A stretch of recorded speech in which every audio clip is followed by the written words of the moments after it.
Oh, hello everyone. Welcome to iQuanta. My name is Nitin. I'm sure all of you are doing good. Guys, today we are going to discuss the DIR questions which appeared in JIPMET 2024 exam. So let's start with the first question. Guys, the first question in the exam was from the topic clock. The question says that a watch which gains uniformly is 2 minutes slow at 10 a.m. on Wednesday and 2.5 minutes fast at 1 p.m. on the following day. Okay, following day means the next day. When will it show the correct time? तो guys इस question करने का एक बहुत ही simple सा approach है जिसको आप यूनिटरी मेथड भी बोल सकते हैं. ओके, देखिए क्या हो रहा है. एक वेंसडे को 10 AM पे, right, 10 AM on Wednesday, this clock is how much slow? This clock is slow by 2 minutes, right? Okay, that's we know that, perfect. फिर गाइस उसके बाद लिखा है क्या? उसके बाद लिखा है कि it gets 2.5 minutes fast at 1 p.m. on the following day. Following day means the next day, right? So 1 p.m. the next day, okay, 1 p.m. the next day, this watch gets 2.5 minutes fast. All right, this watch gets 2.5 minutes fast. So overall, if you look at this, we can say what earlier it was 2 minutes slow. Now this is 2.5 minutes fast. Means overall it has gained how much, guys? From 2 minutes slow to 2.5 minutes fast, we can say overall it has gained 4.5 minutes. Okay, a lot of students by mistake they understand that it gained only half minute. Students क्या करते हैं 2.5 और 2 को subtract कर देते हैं, but that's not the case, guys. यहाँ पे देखिए slow है और यहाँ पे fast है, right? तो पहले slow से normal होने में correct time show करने में 2 मिनट उसको move करना पड़ेगा, उसको gain करना पड़ेगा, और correct time show होने से 2.5 मिनट fast होने तक 2.5 मिनट और गेन करने पड़ेंगे. तो 2 मिनट पहले करेक्ट टाइम शो होने में और 2.5 मिनट फास्ट शो होने में. तो ओवरऑल इस वॉच ने कितना गेन किया है? 4.5 मिनट्स गेन किया है. So we can say what this clock has gained how much. This clock has gained 4.5 minutes, जिसको आप गाइस 9/2 भी बोल सकते हैं obviously, right. It has gained 9/2 minutes. In how much of time? That's also we need to understand. So guys, earlier 2 minute slow थी 10 AM Wednesday को और 1 PM next day को फास्ट है, राइट. 2.5 मिनट फास्ट है. तो ये journey का duration कितना है देखिए जरा. 10 AM वेंसडे से 1 PM next day, right. So 10 AM Wednesday से 10 AM नेक्स्ट डे कितना होगा? पूरा 24 आवर्स, राइट. और फिर 10 AM नेक्स्ट डे से 1 PM नेक्स्ट डे में 3 आवर्स और होंगे obviously. 10 AM to 12 PM 2 hours, 12 PM to 1 PM 1 more hour. So we can say what 10 AM Wednesday से 10 AM next day is 24 hours. 10 AM next day से 1 PM next day 3 more hours. So 24 plus 3 makes us 27 hours. That means guys this journey is of we can say 27 hours, right. That means this clock has gained 9/2 minutes in we can say 27 hours. All right, perfect, perfect. अब देखिए ये 9 आप cancel कर सकते हैं और 2 को उधर ले जाएंगे, राइट. तो हम क्या बोल सकते हैं कि this clock has gained 1 minute in how much of time? So we can say 27 into 2/9. You can also say कि क्रॉस मल्टीप्लीकेशन कर दिया हमने या यूनिटरी मेथड लगा दिया, simple. So 27 into 2/9, 27/9 is 3, 3 into 2 goes 6. That means this clock has gained 1 minute and 6 hours, right guys. अब देखिए question क्या है. क्वेश्चन ये है कि क्लॉक करेक्ट टाइम कब शो करेगा, राइट. देखिए गाइस शुरू में क्लॉक है 2 मिनट्स स्लो, राइट. तो करेक्ट टाइम शो करने के लिए इसको कितना गेन करना पड़ेगा? 2 मिनट स्लो से करेक्ट टाइम शो करने के लिए एग्जैक्टली 2 मिनट ही गेन करने पड़ेंगे, राइट, क्योंकि शुरू में 2 मिनट स्लो है, right. Let me write this to show the correct time. Okay, to show the correct time we can say what, to show correct time the watch needs to gain 2 minutes, right. Watch needs to gain how much? It needs to gain 2 minutes. Simple, right guys. ऐसा हम बोल सकते हैं, ठीक है ना. चलिए तो आगे ही क्या होगा. अगर इसे 2 मिनट गेन करने हैं तो 2 मिनट गेन करने में कितना टाइम लगेगा? देखिए 1 मिनट गेन करने में लग रहा है 6 आवर्स. तो 2 मिनट गेन करने में कितना लगेगा? Simply 12 hours, right. That's it guys. 12 hours में 2 मिनट गेन करेगी, यानी कि 12 आवर्स में वॉच करेक्ट टाइम शो करेगी. 12 आवर्स कहाँ से? 12 आवर्स यहाँ से जहाँ से ये जर्नी स्टार्ट हुई थी, मतलब 10 AM वेंसडे से, राइट. तो 10 AM वेंसडे में गाइस अगर हम 12 आवर्स ऐड अप करेंगे तो क्या आएगा? सोचिए जरा. 10 AM वेंसडे में अगर 12 आवर्स ऐड करेंगे तो आएगा क्या? ऑब्वियसली आएगा 10 PM Wednesday, right. Same day and 10 PM. So this will be the final answer, 10 PM Wednesday, right guys, which is in which option? This is given in option number D to us, right. Easy question, थोड़ा lengthy है. लेंदी भी guys इसलिए है, अगर आप नए हैं इस क्वेश्चन को पहली बार कर रहे हैं तो थोड़ा सा लेंदी लगेगा, लेकिन जब उसको आप 2-3 बार प्रैक्टिस कर लेंगे तो आपको इतना लिखना नहीं पड़ेगा, मैक्सिमम वर्किंग आपके ब्रेन में होगी और फिर टाइम बचेगा। ठीक है, सिंपल। चलिए आगे बढ़ते हैं क्वेश्चन नंबर 2 की तरफ। क्वेश्चन 2 गाइस एक आसान सा क्वेश्चन है कोडिंग डिकोडिंग का, राइट। क्या लिखा है, देखिए कुछ गाइस कोड्स दिए हुए हैं, जैसे कि डिजिट 8 का कोड है रुपी, 3 का कोड है H, 0 का कोड है R and so on, right.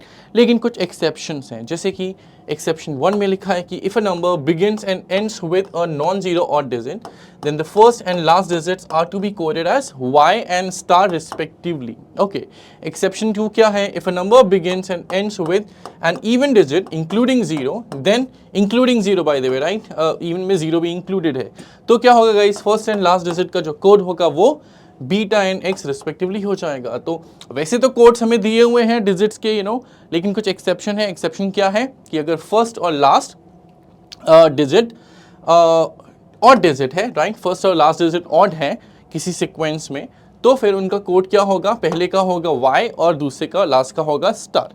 Okay, similarly अगर फर्स्ट और लास्ट दोनों इवन है इंक्लूडिंग जीरो, तो फर्स्ट का कोड होगा बीटा और सेकंड का होगा एक्स। तो ये गाइस कुछ हमें एक्सेप्शन दिए हुए हैं, अदरवाइज कोडिंग ऊपर लिखी है। ओके, अब क्वेश्चन है क्या कि विच of the following can be the code this represents, right, which of the following numbers can the code represents, मतलब हमें ये बताना है कि इन चारों में से किन नंबर्स का कोड ये हो सकता है ना गाइस। ओके, तो देखिए जरा, ये तो श्योर है कि सारे ऑप्शन में डिजिट्स ही है, राइट।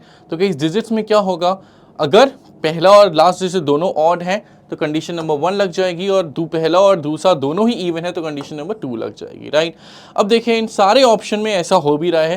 पहले ऑप्शन में देखिए पहला ऑड है, दूसरा इवन है, मतलब इसमें कोई भी कंडीशन नहीं लगनी चाहिए। सेकेंड ऑप्शन में पहला और लास्ट दोनों ऑड है, पहले ऑप्शन में सॉरी पहला और last even and odd and even respectively है। दूसरे ऑप्शन में पहला और लास्ट दोनों ऑड है, तीसरे ऑप्शन में पहला और लास्ट दोनों ऑड है, और चौथे ऑप्शन में पहला और लास्ट दोनों इवन है। तो हम एक काम कर सकते हैं, ऑप्शन चेकिंग भी कर सकते हैं, राइट। देखिए यहाँ पे पहला ऑड है और दूसरा और लास्ट वाला जीरो है, मतलब इनमें से कोई भी कंडीशन नहीं लगेगी, राइट। तो 1 का कोड देखिए क्या होता है, 1 का कोड होता है हैश, राइट, 1 का कोड होगा हैश। और देखिए जो हमारा कोड गिवन है उसमें पहला लेटर है y, तो ऑब्वियसली ऑप्शन 1 तो आंसर नहीं हो सकता, दैट्स फॉर श्योर, राइट। अब देखिए दूसरे में पहला है ऑड, लास्ट भी है ऑड, यानी कि कंडीशन नंबर 1 लग सकती है। जब भी गाइस पहला और लास्ट दोनों ही डिजिट ऑड होते हैं तो कंडीशन क्या है, तो फिर पहले डिजिट का कोड हो जाता है y और दूसरे का हो जाता है स्टार। ओके, और लकली देखिए ये जो हमारा रिजल्ट है ना उसमें भी पहला y है और दूसरा स्टार है। ओके, यानी कि ऑप्शन 2 सही हो सकता है, राइट।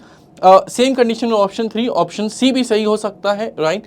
लेकिन गाइस देखिए जरा, चौथा जो हमारा सीक्वेंस दिया हुआ है उसमें पहला इवन है और लास्ट भी इवन है, यानी कि कंडीशन नंबर 2 के अकॉर्डिंग इनका कोड होगा beta N x.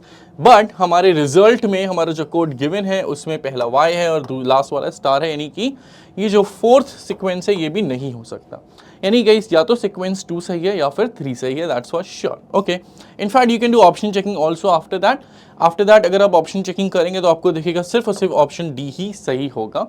But yes, if you want to check it, तो देखिए गाइस अच्छी बात क्या है, सेकेंड और थर्ड दोनों ही सीक्वेंसेस में पहला और लास्ट डिजिट हमने चेक कर लिया कि ऑड है, उसके बाद जो बचे हुए 4 डिजिट्स हैं बीच में वो दोनों के दोनों इन दोनों ही सीक्वेंसेस में एकदम सेम है। देखिए 3, 3, 8, 8, 4, 4 एंड 5, 5 सब कुछ सेम है, यानी कि गाइस इन दोनों ऑप्शंस, इन दोनों सीक्वेंसेस के जो कोड होंगे वो भी एकदम सेम ही होने चाहिए। अगर आप वैसे तो आंसर ऑलरेडी आ चुका है ऑप्शन चेकिंग से, but if you want to try you can check the codes also. देखिए 3 का कोड क्या होता है, 3 का कोड है H which is working, right. 8 का कोड क्या है, 8 का कोड है rupees which is also working। फिर उसके बाद देखिए 4 का कोड क्या है, 4 का कोड है M, that's also working। और उसके बाद 5 का कोड क्या है, 5 का कोड है E, that is also working। यानी कि B और C दोनों सीक्वेंस एकदम सही है और ऑप्शन D भी हमारा सही है, सिंपल। ऑलराइट, इसी के साथ चलते हैं गाइस नेक्स्ट क्वेश्चन की तरफ। ये भी एक अच्छा क्वेश्चन है। क्वेश्चन में क्या लिखा है, find the pair of numbers that can replace the question mark in the series given below, right. Pair of the numbers, ये देखिए पेयर ऑफ नंबर्स मिसिंग है, हमें बताने हैं, राइट। देखिए गाइस ये बहुत ही इंटरेस्टिंग सीरीज है, राइट। सीरीज क्या है मैं एक बार फिर लिख देता हूँ, 90, 180, 12, 50, 100, right, and then 2 question marks all right, and then we have 3, then we have 50, then we have 4, then we have 25, then we have 2, then we have 6, then we have 30, and then we have 3. All right. So guys, a lot of people think what that this might not be the correct question. क्यों guys? देखिए series में कोई pattern शुरू में दिखता नहीं है, right? हमें ये तो दिख रहा है कि 90 का डबल 180 हो गया या 50 का डबल 180 हो गया, राइट? फिर उसके बाद हाफ होना चालू हो गया थोड़ी देर में, बट 180 से 12 कैसे आया, राइट? उसके बाद 12 से 50 कैसे आया? तो बहुत सारे ऐसे कोड्स हैं जो हमें शुरू में समझ में नहीं आते हैं, बट गाइस थोड़ा सा अगर आप ऑब्जर्व करेंगे, राइट, तो यहाँ पे एक बहुत ही यूनिक सा कोड लग रहा है, और वो क्या है देखिए जरा। देखिए इस लास्ट के 2 नंबर्स आप देखेंगे 30 एंड 3, तो 30 और 3 का प्रोडक्ट कितना होगा? 90 होगा, राइट, लाइक दिस, ओके। फिर देखिए सेकेंड लास्ट और थर्ड लास्ट नंबर का आप प्रोडक्ट करेंगे, जैसे कि 30 और 6, तो 30 और 6 का प्रोडक्ट कितना होगा? 180 होगा, okay, interesting.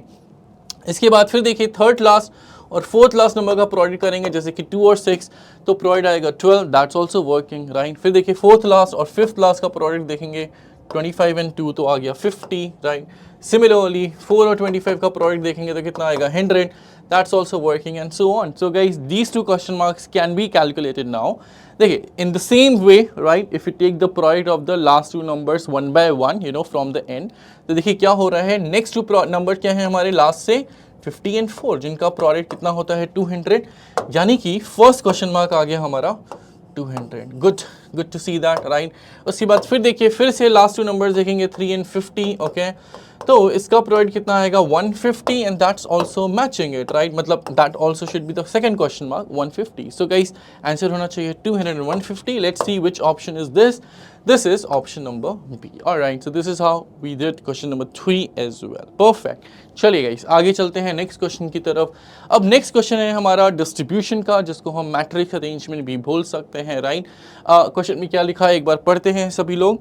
So guys the question says that A, B, C, D, E, 5 friends who travel to 5 different cities, Pune, Calcutta, Delhi, Bangalore and Mumbai by different modes of transport, bus, train, aeroplane, car and boat from Goa. Further, the following information is given that the person who traveled to Delhi did not travel by boat, okay. C went to Bangalore by car and B went to Kolkata by aeroplane. D traveled by boat and E traveled by train, okay. Goa is not connected by bus to Delhi and Pune. All right. Now, which of the following pair of person and mode of transport is not correct? All right. कौन सा connection हमें बताना है जो सही नहीं है, person का और मोड ऑफ ट्रांसपोर्ट का। ओके गाइस, इस तरह के क्वेश्चन को यूजुअली हम टेबल के हेल्प से सॉल्व करते हैं, राइट। तो देखिए हमारे पास 5 लोग हैं, 5 सिटीज़ में जा रहे हैं bye the help of 5 different mode of transport, right. एक बार पढ़ लेते हैं फिर से। पहला पॉइंट क्या है? The person who travel to Delhi did not travel by boat, negative point, right. Negative information को सबसे लास्ट में चेक करते हैं। डायरेक्ट इन्फॉर्मेशन को पहले देखते हैं, जैसे कि ये एक डायरेक्ट इन्फॉर्मेशन है, C went to Bangalore by car, B went to Calcutta by aeroplane, okay. फिर लिखा है कि D travel by boat and E travel by train, okay. फिर एक और नेगेटिव पॉइंट्स है, जैसे कि नेगेटिव पॉइंट है जैसे कि Goa is not connected by bus to Delhi and Pune. Guys याद है आपको, ये लोग गोवा से जा रहे हैं, याद है, ये लोग कहीं ना कहीं जा रहे हैं from the city Goa, right. Okay, तो गोवा बस से दिल्ली की तरफ कनेक्टेड नहीं है और बस से पुणे की तरफ भी कनेक्टेड नहीं है, यानी कि जो दोस्त हैं ये बस से दिल्ली और पुणे नहीं जा सकते। Simple, this is what they want to say. अब गाइस इस क्वेश्चन को सॉल्व करने का तरीका क्या होना चाहिए कि हम ये देखेंगे कि कितने सब्जेक्ट्स हैं, सब्जेक्ट मतलब कितने वेरिएबल्स हैं, राइट। तो वेरिएबल्स क्या क्या हैं? लोग हैं, उसके बाद मोड ऑफ ट्रांसपोर्ट है और फिर सिटीज़ है, राइट। तो फिर देखेंगे कि किस सब्जेक्ट का सबसे ज़्यादा कनेक्शन बाकी सब्जेक्ट से हो रहा है, राइट। तो कैसे अगर आप ऑब्जर्व करेंगे तो जो लोग हैं ABCDE फ्रेंड्स, उनका भी अच्छा खासा कनेक्शन है, और ये जो मोड ऑफ ट्रांसपोर्ट है उनका भी ठीक ठाक कनेक्शन है, दोनों का ऑलमोस्ट बराबर है। लेकिन जब आप नेगेटिव पॉइंट देखेंगे ना, जैसे कि फर्स्ट पॉइंट एक नेगेटिव पॉइंट है, नेगेटिव मतलब जब नेगेटिव वर्ड हो, डिड नॉट, नेवर, इस तरह के, राइट। और लास्ट पॉइंट भी नेगेटिव पॉइंट है, ओके। तो आपको दिखेगा कि इन दोनों पॉइंट में फ्रेंड्स के नाम नहीं लिखे हैं, पर्सन के नाम नहीं लिखे हैं, लेकिन मोड ऑफ ट्रांसपोर्ट जरूर लिखा है। तो guys I would suggest that we should solve this question with the help of mode of transport, उससे जल्दी सॉल्व होगा, ठीक है। तो मैं गाइस इसको सॉल्व करने जा रहा हूँ मोड ऑफ ट्रांसपोर्ट की हेल्प से, ठीक है। देखिए कैसे होगा। First column is the mode of transport. All right.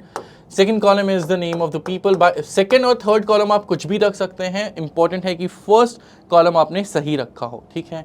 Third column मैंने रख दिया cities. All right. अब देखिए mode of transport क्या क्या है हमारे पास. mode of transport है हमारे पास बस, फिर है ट्रेन, all right. फिर है क्या, एरोप्लेन, उसके बाद है कार और उसके बाद है guys boat. Okay, perfect, right. अब कनेक्ट करते हैं इनको नेम से और सिटी से एक एक करके. देखिए पहला पॉइंट नेगेटिव पॉइंट है बट हम यूज करते हैं, the person who travel to Delhi did not travel by boat. तो जो भी गाइस बोट से जा रहा है ना वो दिल्ली नहीं जा रहा है. Okay, that person is not going to Delhi. Alright. फिर क्या लिखा है, फिर लिखा है कि C went to Bengaluru by car. C went to Bengaluru by car. C car से जा रहे हैं, परफेक्ट. और कहाँ जा रहे हैं बाय द वे, बैंगलोर जा रहे हैं. ऑलराइट, ये भी लिख देते हैं. फिर लिखा है क्या कि B went to Calcutta by aeroplane.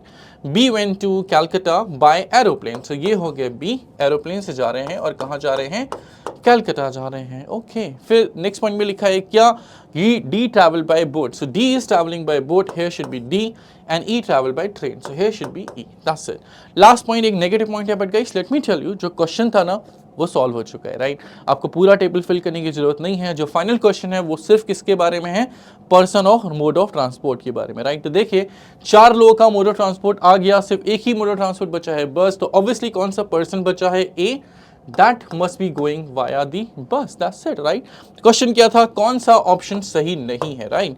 पहला ऑप्शन है ए बस which is correct. Second option है B aeroplane which is also correct. Third है D boat, it's also correct. Last है E car is not correct because E is going via the train, by the train, right? So guys, luckily without filling the whole table, without even reading the whole points, without using the last point, हमने इसको पूरी तरह से solve कर लिया, हमें question को answer भी कर दिया. बट अगर आप चाहते हैं कि इसको सॉल्व भी किया जाए, क्योंकि obviously learning is very important, तो हमें एक बार इस टेबल को पूरा सॉल्व करने की कोशिश करनी चाहिए. तो मैं आपको वो भी दिखा देता हूँ. दो क्वेश्चन इज सॉल्व. इस क्वेश्चन 2 में भी हमने यही किया था, क्वेश्चन सॉल्व हो चुका था, उसके बाद ही मैंने आपको पूरा सॉल्व करके दिखाया ताकि आप कुछ सीख भी सकें, ऑब्वियसली, राइट. क्योंकि नेक्स्ट क्वेश्चन में जरूरी नहीं है ना गाइस ये ऑप्शन चेकिंग से ही हो जाएगा, वहाँ शायद आपको पूरी टेबल फिल करनी पड़े या पूरा क्वेश्चन सॉल्व करना ही पड़े. इसलिए मैं बचा हुआ पार्ट भी कर देता हूँ, ठीक है. देखिए लास्ट टाइम मैंने यूज़ नहीं करी पूरी. क्या लिखा है, Goa is not connected by bus to Delhi. मतलब जो भी गाइस बस से जा रहा है वो दिल्ली नहीं जाएगा, ठीक है.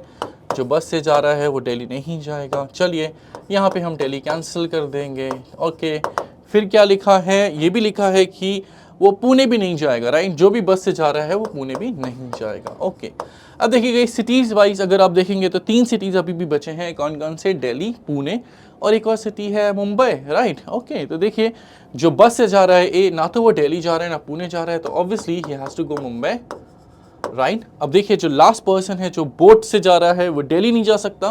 देखिए मुंबई फिल आउट हो गया, 2 ही सिटीज़ बचे हैं, दिल्ली एंड पुणे. सो इसका मतलब जो बोट से जा रहा है उसको जाना होगा पुणे, राइट. क्योंकि 2 ही सिटीज़ बचे हैं, दिल्ली एंड पुणे. अगर दिल्ली नहीं तो पुणे जाना ही होगा. और जो ट्रेन से जा रहा है फाइनली उसको जाना होगा दिल्ली, राइट गाइस.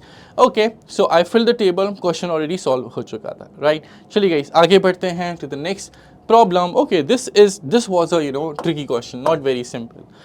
ओके, क्या लिखा है गाइस, हमें टेबल मैच करनी है, right. Choose the correct answer from the options given below, right.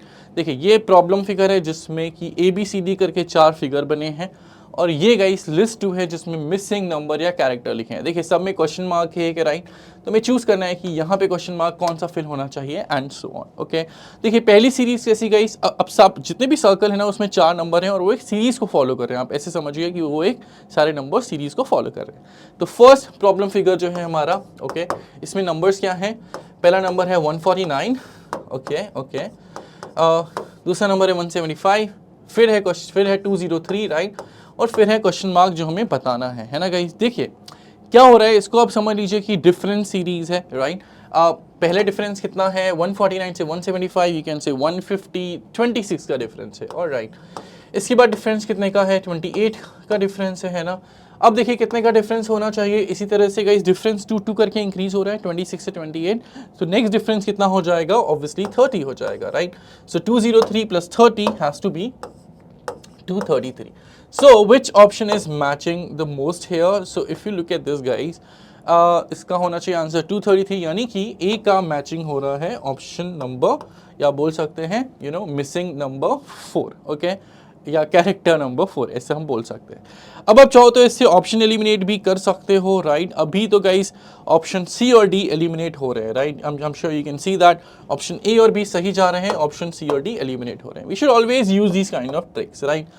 Okay, अब ऑप्शन ए और बी बचे हैं, है ना guys. Option C and D eliminate हो चुके हैं। अब देखिए ऑप्शन सी ए और बी में इंटरेस्टिंगली जो बी प्रॉब्लम फिगर है ना, ओके, इन दोनों का आंसर कैरेक्टर नंबर 3 गिवन है, राइट। तो आप फिगर नंबर बी को, प्रॉब्लम फिगर बी को नहीं भी सॉल्व करेंगे तो कोई फर्क नहीं पड़ेगा, क्योंकि हमें पता है कि जो दो करेक्ट ऑप्शंस हो सकते हैं उनमें दोनों का आंसर क्या आ रहा है, उनमें दोनों का आंसर आ रहा है कैरेक्टर नंबर 3। Interesting, right. तो गाइस किससे डिसीजन आएगा? डिसीजन आएगा प्रॉब्लम फिगर सी या फिर डी से, राइट। तो देखिए सी में, ऑप्शन ए में आंसर है कैरेक्टर नंबर 1 और ऑप्शन बी में सी का आंसर है कैरेक्टर नंबर 2, ओके। तो और डी का भी ऑब्वियसली डिफरेंट है, तो आप सी या डी प्रॉब्लम फिगर से सॉल्व कर सकते हैं। जो आपको आसान लग रही है उससे कर लीजिए, क्योंकि ऑब्वियसली हमें जल्दी सॉल्व करना है, राइट गाइस। तो सी और डी वैसे तो दोनों ही चैलेंजिंग है, राइट। चलिए मैं सी से करके दिखाता हूँ आपको।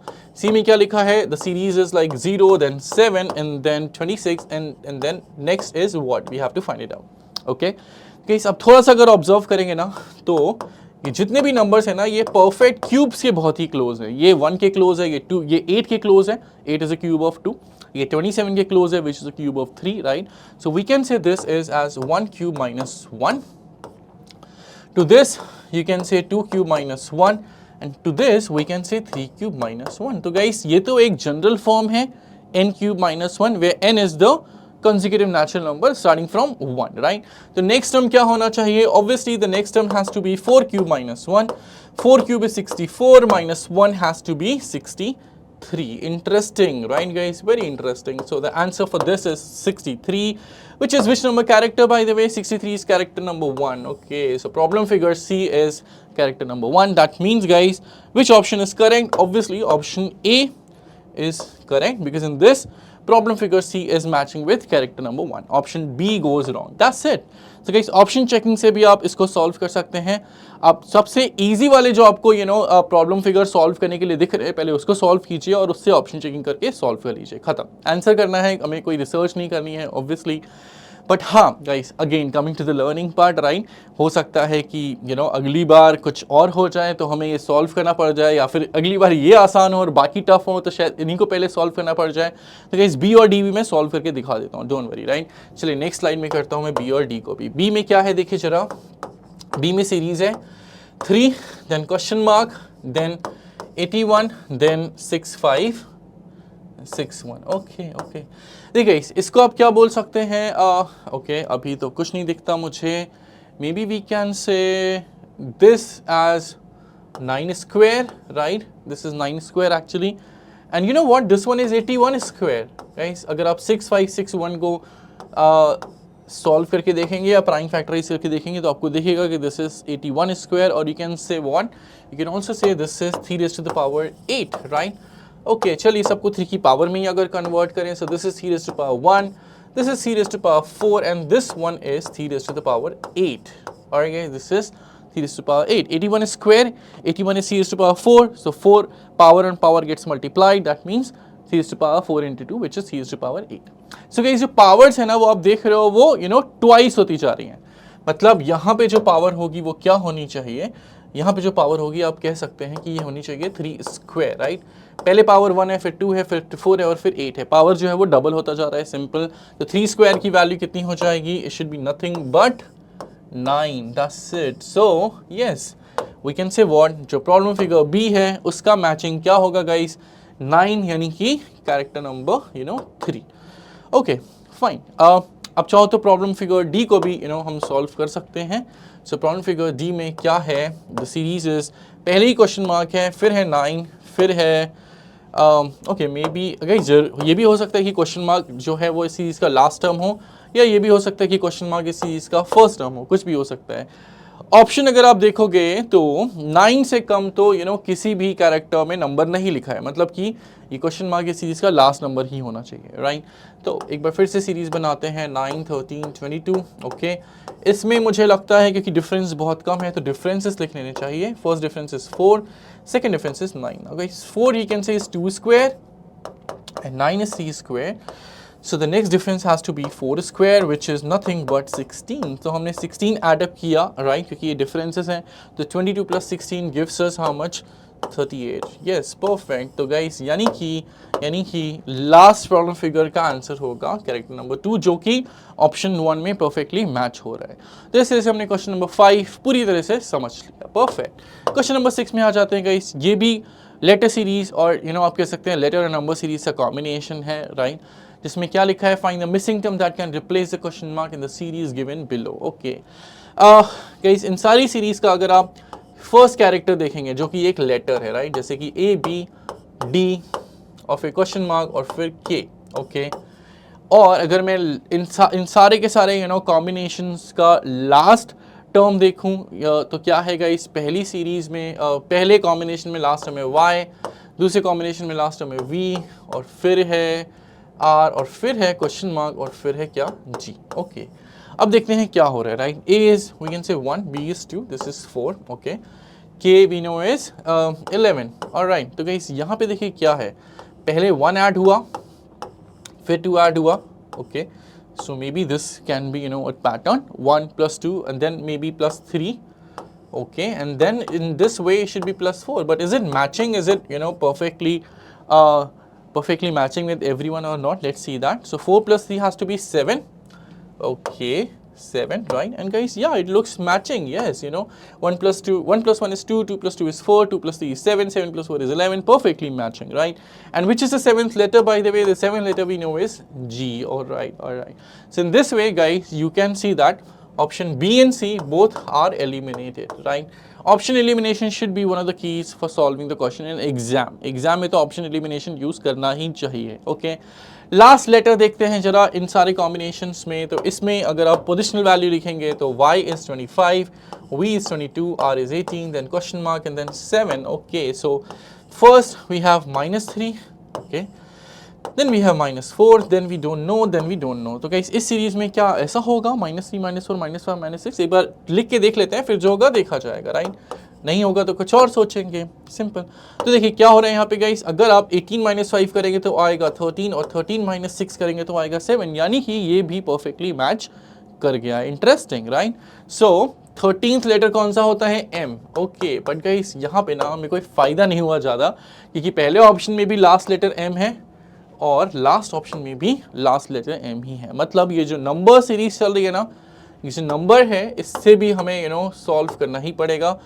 और देखिए पहले ऑप्शन में नंबर क्या आ रहा है? 134, और लास्ट ऑप्शन में आ रहा है 148। गाइस इस क्वेश्चन में यही सबसे इंटरेस्टिंग पार्ट है। देखिए जो कॉम्बिनेशन दिए हैं शुरू पे, राइट, उसमें जो बीच में जो नंबर है उसकी सीरीज में लिखूं अगर, तो पहले कॉम्बिनेशन का नंबर है 2, ओके, दूसरे का है 8, फिर है 33, फिर है क्वेश्चन मार्क, और फिर है 765। This is something not easy, trust me. यही एक ऐसा पार्ट है इस क्वेश्चन में जो थोड़ा सा डिफिकल्ट है। ओके, अब इसका कैसे हम इसको सॉल्व करेंगे, है ना गाइस। तो देखिए क्या हो रहा है, ये जो 2 है ना, 2 में हमने क्या किया गाइस? 2 में हमने 2 को ही ऐड किया और 2 को ही मल्टीप्लाई कर दिया। तो इससे क्या आया? 2 + 2 is 4, 4 × 2 is 8। ओके, तो इस तरह से 8 आ गया। सेम काम करेंगे अगले टर्म में भी, राइट, अगले नंबर में भी। जैसे 8 है, अब 8 में मैं 3 ऐड करूंगा और 3 मल्टीप्लाई कर दूंगा। सो 8 × 8 + 3 is 11, 11 × 3 is 33। सो देखिए आप 33 यहाँ पे आ भी रहा है। Okay, so probably same should be the pattern, right. So guys अगली बार भी मैंने यही किया। अब क्या किया मैंने? 33 में मैंने 4 ऐड किया, क्योंकि जो आप नेचुरल नंबर ऐड या मल्टीप्लाई कर रहे हैं वो एक ही करके इंक्रीज हो रहा है, right. So 33 + 4 × 4, 33 + 4 is how much? 37, 37 4s is how much? 37 2s is 74, and 74 2s is how much? Okay, 74 2s we can say 148। okay, so this goes 148। all right, चलिए अगर मैं यहाँ पे 148 लिख दूँ, बट गाइस ये सीरीज, ये जो पैटर्न मैंने बोला है ये आगे भी फॉलो होना चाहिए, है ना। चलिए एक बार फिर फॉलो करके देख लेते हैं कि क्या ये वर्क करता है या नहीं। ओके, तो अब क्या होगा 148 प्लस 5, क्योंकि ये जो नेचुरल नंबर है जो मैं ऐड कर रहा हूँ और जो मल्टीप्लाई कर रहा हूँ वो एक ही करके इंक्रीज होता जा रहा है, right. Now 148 plus 5 is 153 into 5, right? So 150 into 5 plus 3 into 5, 150 into 5 is 750, 3 into 5 is 15, 750 plus 15 is 765. So yes, that worked. Guys, that perfectly worked, right? तो ये जो क्वेश्चन मार्क का नंबर है वो होना चाहिए 148, यानी कि option D is correct and option A is not correct. Alright, so this is how we solve this interesting problem number 6 as well. Alright, चलिए आगे बढ़ते हैं। नेक्स्ट क्वेश्चन गाइस है सर्कुलर अरेंजमेंट के ऊपर, बहुत डिफिकल्ट नहीं है। ओके, इनफैक्ट पिछले क्वेश्चन में आप एक काम कर सकते हो, ये जो सीरीज बनी है ना गाइस आखिरी में, इस सीरीज का आप जनरल फॉर्म लिख सकते हो। जनरल फॉर्म क्या है कि जो भी नंबर आ रहा है ना, जो भी नंबर आ रहा है, लेट्स से नंबर आ रहा है हमारा x में हम n ऐड करते जा रहे हैं और फिर n से मल्टीप्लाई करते जा रहे हैं, राइट। मतलब एक नेचुरल नंबर से ऐड कर रहे हैं, नेचुरल नंबर से मल्टीप्लाई कर रहे हैं 1 by 1। ओके, बट ये नेचुरल नंबर स्टार्ट हो रहा है कहाँ से, 2 से, राइट। अब देखिए सबसे पहले 2 से स्टार्ट हुआ, फिर 3, फिर 4 और फिर से 5, simple. Okay, question number 7, circular arrangement. The question says that there are 6 girls sitting in a circle facing towards the center of the circle. Sonia is sitting opposite Radhika. Purnima is sitting to the right of Radhika but to the left of Deepti. Monica is sitting to the left of Radhika. Kamini is sitting to the right of Sonia and to the left of Monica. Now Deepti and Kamini, Monica and Radhika mutually exchange their positions. Who will be sitting to the left of Deepti? Okay guys, 6 लोग हैं, right? तो अगर आपने observe किया read करने में तो आपको दिखा होगा कि सबसे ज़्यादा जो कनेक्शन है वो आई थिंक राधिका से है, राइट। पूर्णिमा राधिका, इन्हीं से सबसे ज़्यादा कनेक्शन है। तो I am going to start with this Radhika. Okay, सबसे पहला पॉइंट है कि Sonia is opposite Radhika. Okay, 6 लोग होंगे तो 6 प्लेसेस अगर हम सोचें तो कुछ इस तरह से हो सकते हैं, राइट। तो सबसे पहले मैं स्टार्ट कर रहा हूँ राधिका से, है ना गाइस। ये हो गई राधिका का प्लेस, लेट्स से ये मैंने राधिका का प्लेस अज्यूम किया। ओके, तो सोनिया क्या होंगी उनके ऑपोजिट, मतलब यहाँ पे, परफेक्ट, राइट। फिर क्या लिखा है, फिर लिखा है कि Purnima is to the right of Radhika. अब देखिएगा इस सर्कुलर अरेंजमेंट में क्या होता है, या मैं बोलूँ किसी भी क्लोज फिगर के अरेंजमेंट में क्या होता है कि राइट का मतलब होता है इमीडिएट राइट और लेफ्ट का भी मतलब होता है इमीडिएट लेफ्ट, सिंपल, ठीक है। तो देखिए Purnima is immediate right of Radhika, Radhika का इमीडिएट राइट पूर्णिमा यहाँ हो जाएगी, ठीक है, अच्छी बात है। फिर ये भी लिखा है कि Purnima is to the left of Deepti, Purnima Deepti का इमीडिएट लेफ्ट है। अगर गाइस पूर्णिमा दीप्ति का इमीडिएट लेफ्ट है तो दीप्ति पूर्णिमा की इमीडिएट राइट होनी चाहिए, है ना। तो पूर्णिमा की इमीडिएट राइट, दीप्ति हो जाएंगी यहाँ पे, सिंपल, राइट। आगे देखिए क्या लिखा है, फिर लिखा है क्या, ओके, पहला और सेकंड पॉइंट पूरी तरह से यूज हो गया। फिर लिखा है कि Monika is to the left of Radhika, right. Monika is to the left of Radhika, left मतलब immediate left. Okay, so Radhika का इमीडिएट लेफ्ट मोनिका हो गई यहाँ पे, ऐसा हम बोल सकते हैं, सिंपल। फिर क्या लिखा है देखिए, फिर लिखा है कि Kamini is to the right of Sonia and to the left of Monica. Kamini is to the right of Sonia, Sonia ये है, सोनिया का इमीडिएट राइट कहाँ होगा, यहाँ पे, विच इज कामिनी। ओके, फिर गाइस एक और पॉइंट लिखा है क्या कि Kamini is to the left of Monica, Kamini Monica के लेफ्ट में है, तो हाँ ये सब जस्टिफाई भी हो रहा है, परफेक्ट। अब एक और पॉइंट लिखा है कि कुछ प्लेसेस इंटरचेंज हो रहे हैं, जैसे कि दीप्ति और कामिनी ने अपने प्लेस म्यूचुअली इंटरचेंज कर लिए हैं। किसने, दीप्ति और कामिनी ने। ये है कामिनी और ये है दीप्ति, ऑलराइट। तो हम क्या बोल सकते हैं गाइस, हम बोल सकते हैं कि दीप्ति अब हो जाएंगी यहाँ पे, ओके, और कामिनी हो जाएंगी यहाँ पे, ऑलराइट, इंटरेस्टिंग, राइट। दीप्ति और कामिनी के प्लेसेस हो गए हैं इंटरचेंज। इसी तरह से मोनिका और राधिका के भी प्लेसेस इंटरचेंज हो गए हैं। किसके गाइस, मोनिका और राधिका, ये कहाँ पे हैं, ये है मोनिका और ये है राधिका, मतलब राधिका की जगह अब आ गई मोनिका, ओके, और मोनिका की जगह पे अब आ गई हैं राधिका। ओके, अब आ जाते हैं final part of the question में, जहां पे पूछा है कि who is sitting to the left of Deepti. देखिए सबसे पहले तो दीप्ति पहले यहाँ पे थी, लेकिन अब दीप्ति यहाँ पे है, आपको ध्यान रखना है, राइट। दीप्ति पहले यहाँ पे थी, अब यहाँ पे है। क्वेश्चन है कि कौन दीप्ति के लेफ्ट में है, तो दीप्ति का लेफ्ट इधर, मतलब कि कौन हो जाएगा, Sonia, right. Answer has to be Sonia, option number A. Interesting, very interesting, right guys, I hope you understood it well. Alright, चलिए एक और क्वेश्चन में चलते हैं, question number 8। It says that there is a certain relationship between the two given terms on one side of, that's a sign of analogy, and one term is given on the other side of this sign. Okay, another term is to be found from the given alternative having the same relation with this term as the terms of the given pair. Okay, क्या लिखा guys? There is a certain relation between the two given terms on one side of this. ये देखिए, ये जो sign है analogy का, इसके left side में दो टर्म है और राइट साइड में एक टर्म है और एक क्वेश्चन मार्क है. क्वेश्चन मार्क में भी एक टर्म होना चाहिए, राइट? फिर क्या लिखा है? One term is given on this is this. Another term is to be found from the given alternatives having the same relation with this term as the terms of the given pair. मतलब इन दोनों में जो relation है वही relation guys in दोनों में भी होना चाहिए. ओके, इन दोनों टर्म्स में जो रिलेशन है वही रिलेशन इन दोनों टर्म्स में होना चाहिए. चलिए देखते हैं कि जो पहले पेयर के जो दो टर्म्स हैं उसमें रिलेशन है क्या, है ना गाइस? ओके, इसमें टर्म क्या है? AFHO और फिर है GB DNJ. Okay, second pair क्या है? सेकेंड पेयर है हमारा CHFM. Okay okay, interesting. देखते हैं गाइस यहाँ क्या है. A होगा 1, F होगा 6, राइट? H होगा 8 और O होगा 15. Alright alright.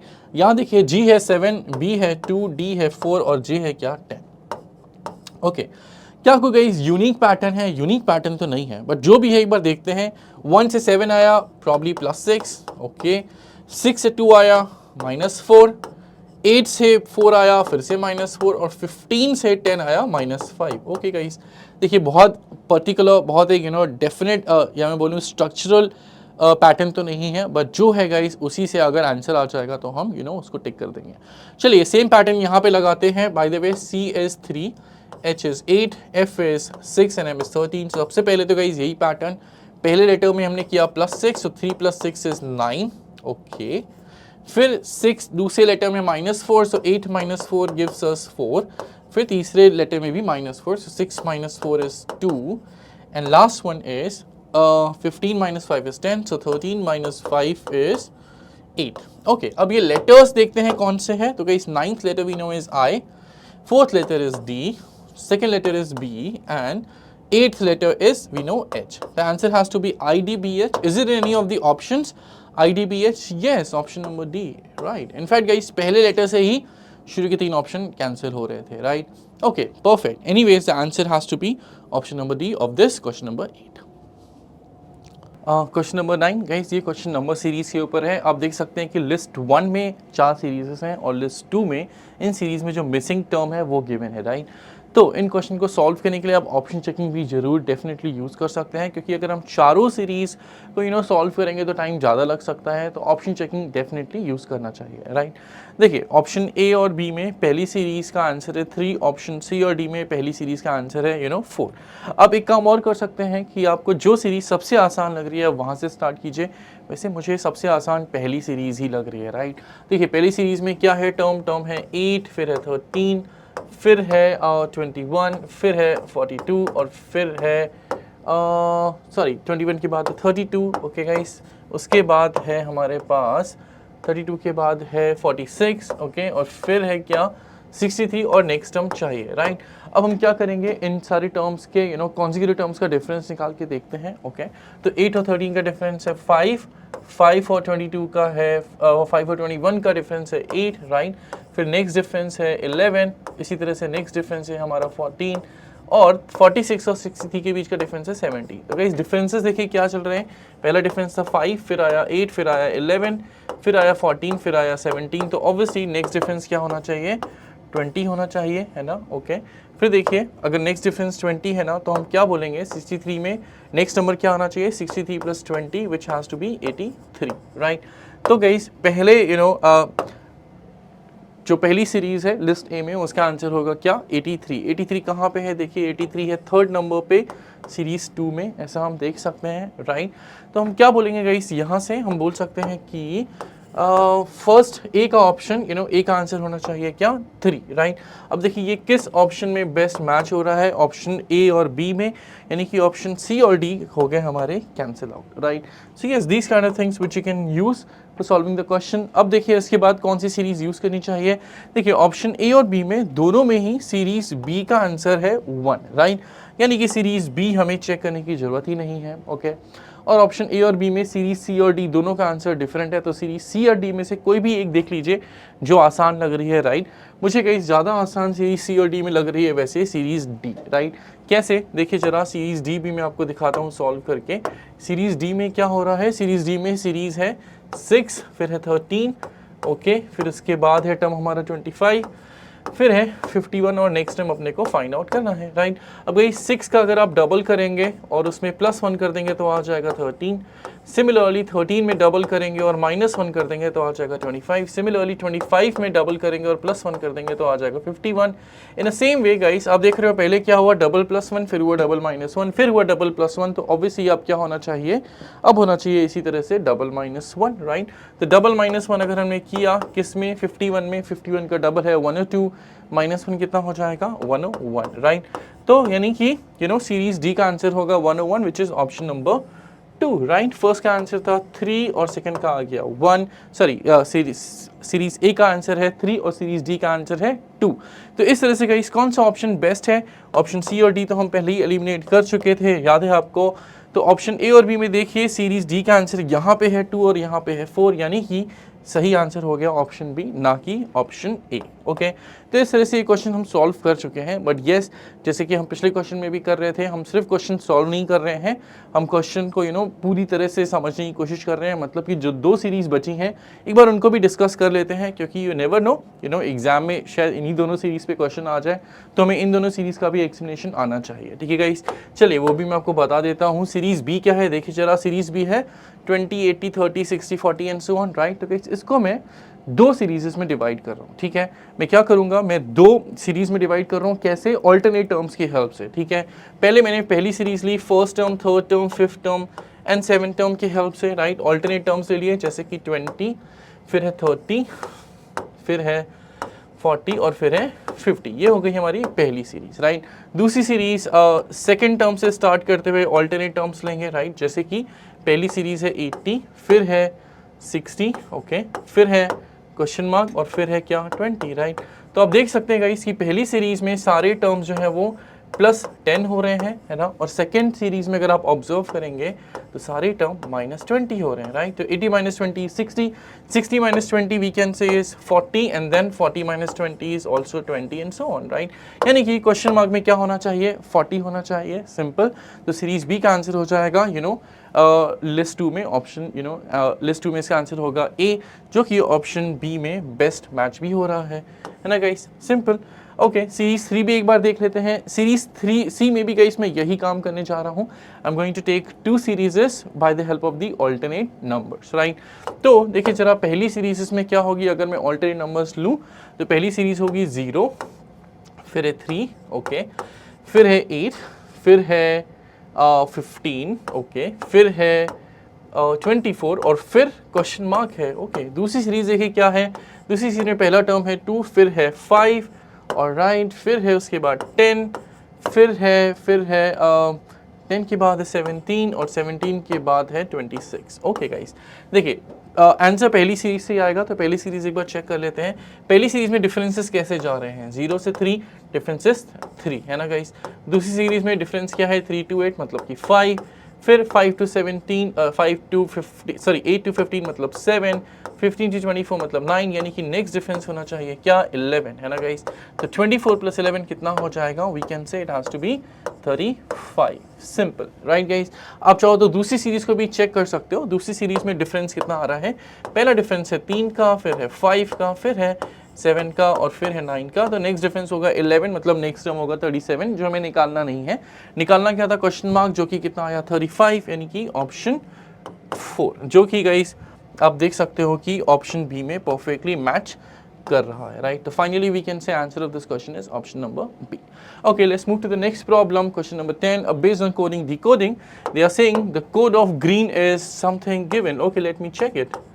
The code of green is, they are saying it is 16, okay, then 7, then 7, then 20, and then 9. And with the help of this, we have to find the code of the word called blue. Okay. देखिए guys क्या हो रहा है, अगर आप originally इन letter से code लिखें जो वर्ड ग्रीन में है तो वो क्या होंगे, इनके नंबर्स अगर आप देखेंगे अल्फाबेटिकल ऑर्डर में, तो G होता है 7 राइट, R होता है 18, E होता है 5 और N होता है 14।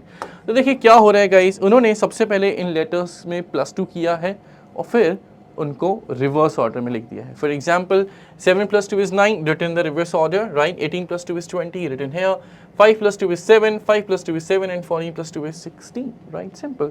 So what is the code? +2 and then writing in the reverse order, right guys? Simple things, okay? Same we should do with the word blue, right? Blue में देखिए B is second letter, L is which letter? JKL is 12th, U is 21st, E is 5, right?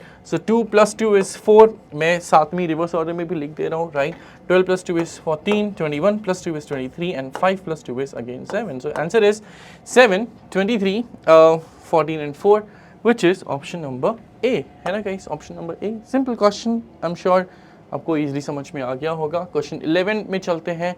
ये question है guys cubes का colouring पे base, right? इसके लिए कुछ छोटे छोटे कॉन्सेप्ट्स होते हैं जो आपको पता होने चाहिए। देखिए क्या लिखा है, a cube is coloured red on all of its faces, its then cut into 64 smaller cubes of equal size. Equal size मतलब गाइस हर एक डायरेक्शन में सेम नंबर ऑफ कट्स करे गए होंगे, या बोल सकते हो सेम नंबर ऑफ लेयर्स भी होंगे, right? Okay, which of the following statements are correct? पहला ऑप्शन, पहला स्टेटमेंट है कि number of smaller cubes with 2 surfaces painted is 36, number of smaller cubes with 1 surface painted is 24, number of smaller cubes with no surface painted is 8, number of smaller cubes with at least 2 surface painted is 30. Okay, and we have to check which of the statements is correct. Okay guys, देखिए यहाँ पे हमने cut किया है 64 small pieces में with of the equal size, मतलब हर तरफ equal number of cuts करे गए होंगे, राइट? तो ये 64 को आप लिख सकते हैं फॉर्मेट में कैसे, 4 × 4 × 4 के फॉर्मेट में, राइट? अब अगर आप जनरल फॉर्मूला की बात करेंगे तो गाइस जब भी हम किसी क्यूब को n क्रॉस n के शेप में कट करते हैं, राइट, और हमें चाहिए नंबर ऑफ स्मॉलर क्यूब जिसमें कितने सरफेस पेंटेड हैं, तो उसके कुछ फॉर्मूलाज होते हैं। Hopefully you know the formulas, right? Let me write those formulas which are required for this question, right? तो पहले तो number of smaller cubes having no surface painted, right? मतलब zero surface painted। तो guys इसका formula क्या होता है? इसका फॉर्मूला होता है n-2 whole cube, right? n-2 whole cube. अब इस क्वेश्चन में n की वैल्यू क्या है? देखिए 64 को हमने लिखा 4 × 4 × 4 के फॉर्म में, तो कंपेयर करने पे हम बोल सकते हैं कि n की वैल्यू है कितनी, 4। तो यहाँ पे अगर आप n4 पुट करते हैं तो आंसर कितना आता है, 4 - 2 cube which is 2 cube which is 8। Okay, अब देखिए स्टेटमेंट नंबर 3 में यही लिखा है, number of smaller cube with no surface painted is 8। So guys that is actually working, right? ये तो सही हो गया है ना, statement C is absolutely correct.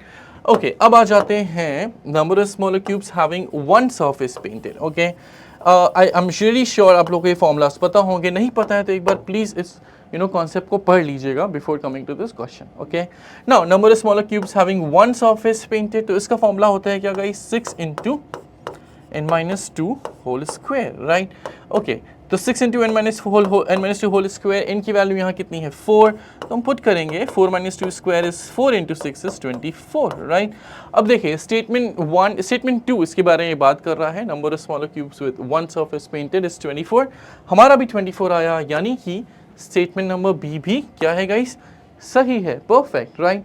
अब बात करते हैं number of smaller cubes having 2 surface painted. Okay, तो इसका फॉर्मूला क्या होता है समझने की कोशिश करेंगे। इसका फॉर्मूला होता है guys 12 × n-2, right? Okay, n की वैल्यू क्या है हमारी, 4 आपको याद होगा, तो 12 × 4 - 2 यानी कि 12 2s has to B 24, right? अब देखिए स्टेटमेंट 1 में 2 सरफेस पेंटेड का आंसर लिखा है 36, so this is wrong because the answer has to be still 24। Okay, so statement 1 जाके हमारा गाइस क्या हो गया, गलत हो गया। ओके, पहला स्टेटमेंट है जो अभी तक हमारा गलत आया है, कोई बात नहीं। लास्ट स्टेटमेंट में क्या लिखा है, number of smaller cubes with at least 2 surface painted. At least 2 surface painted का क्या मतलब है गाइस, या तो 2 सरफेस पेंट हो या फिर 3, राइट? तो 2 का आंसर मैंने कितना बताया, 24। Okay, late me write this here. At least 2 का मतलब होता है 2 सरफेस पेंटेड या फिर 3 surface painted, right. 2 surface painted कितने क्यूब्स आ रहे हैं 24, और 3 का एक सिंपल सा 3 का तो कोई फॉर्मूला नहीं होता गाइस। 3 के लिए क्या होता है आप सीधे बोल सकते हैं 3 सरफेस पेंटेड पाए जाते हैं कॉर्नर्स पे, और एक क्यूब में कितने कॉर्नर होते हैं 8, तो 3 सरफेस पेंटेड के कितने क्यूब्स होंगे, स्मॉल क्यूब्स कितने होंगे 8, विच मेक्स 24 + 8 32, पर यहाँ पे लिखा है 30, so this is also wrong. So only 2 statements are correct, B and C, which makes option C as the best answer with us. Alright guys, simple question. I'm sure this must be clear to everybody. Alright, चलिए let's move to the question number 12 of the day, which is also easy. Guys, ये question है, आप बोल सकते हैं आपको बस ये 4 जो डिसीजेस लिखी हैं इसका मतलब पता होना चाहिए, राइट। क्वेश्चन है find the odd word among the following, मतलब ऑड मतलब जो सबसे डिफरेंट हो इन गिवन ऑप्शंस में, राइट। तो 4 डिसीजेस लिखी हैं, देखिए जरा, पहली है ट्यूबरकुलोसिस, दूसरी है डिप्थेरिया, फिर है मेसल्स, और फिर है टाइफाइड। तो कैसे ये चारों डिसीजेस क्या हैं, कंटीजियस डिसीजेस हैं, राइट। बट इन चारों में से सिर्फ एक डिसीज है सी मेसल्स, जिसके बारे में आप क्या बोलेंगे कि ये फैलती है, guys this is caused because of the virus, and the other 3 are caused because of the bacteria, right? So that's why option C is the odd one out, right? Because the other 3 are caused because of bacteria, and option C, measles, is caused because of the virus. All right, I'm sure this must be clear to you. चलिए आगे बढ़ते हैं। Next question है हमारा family tree के ऊपर।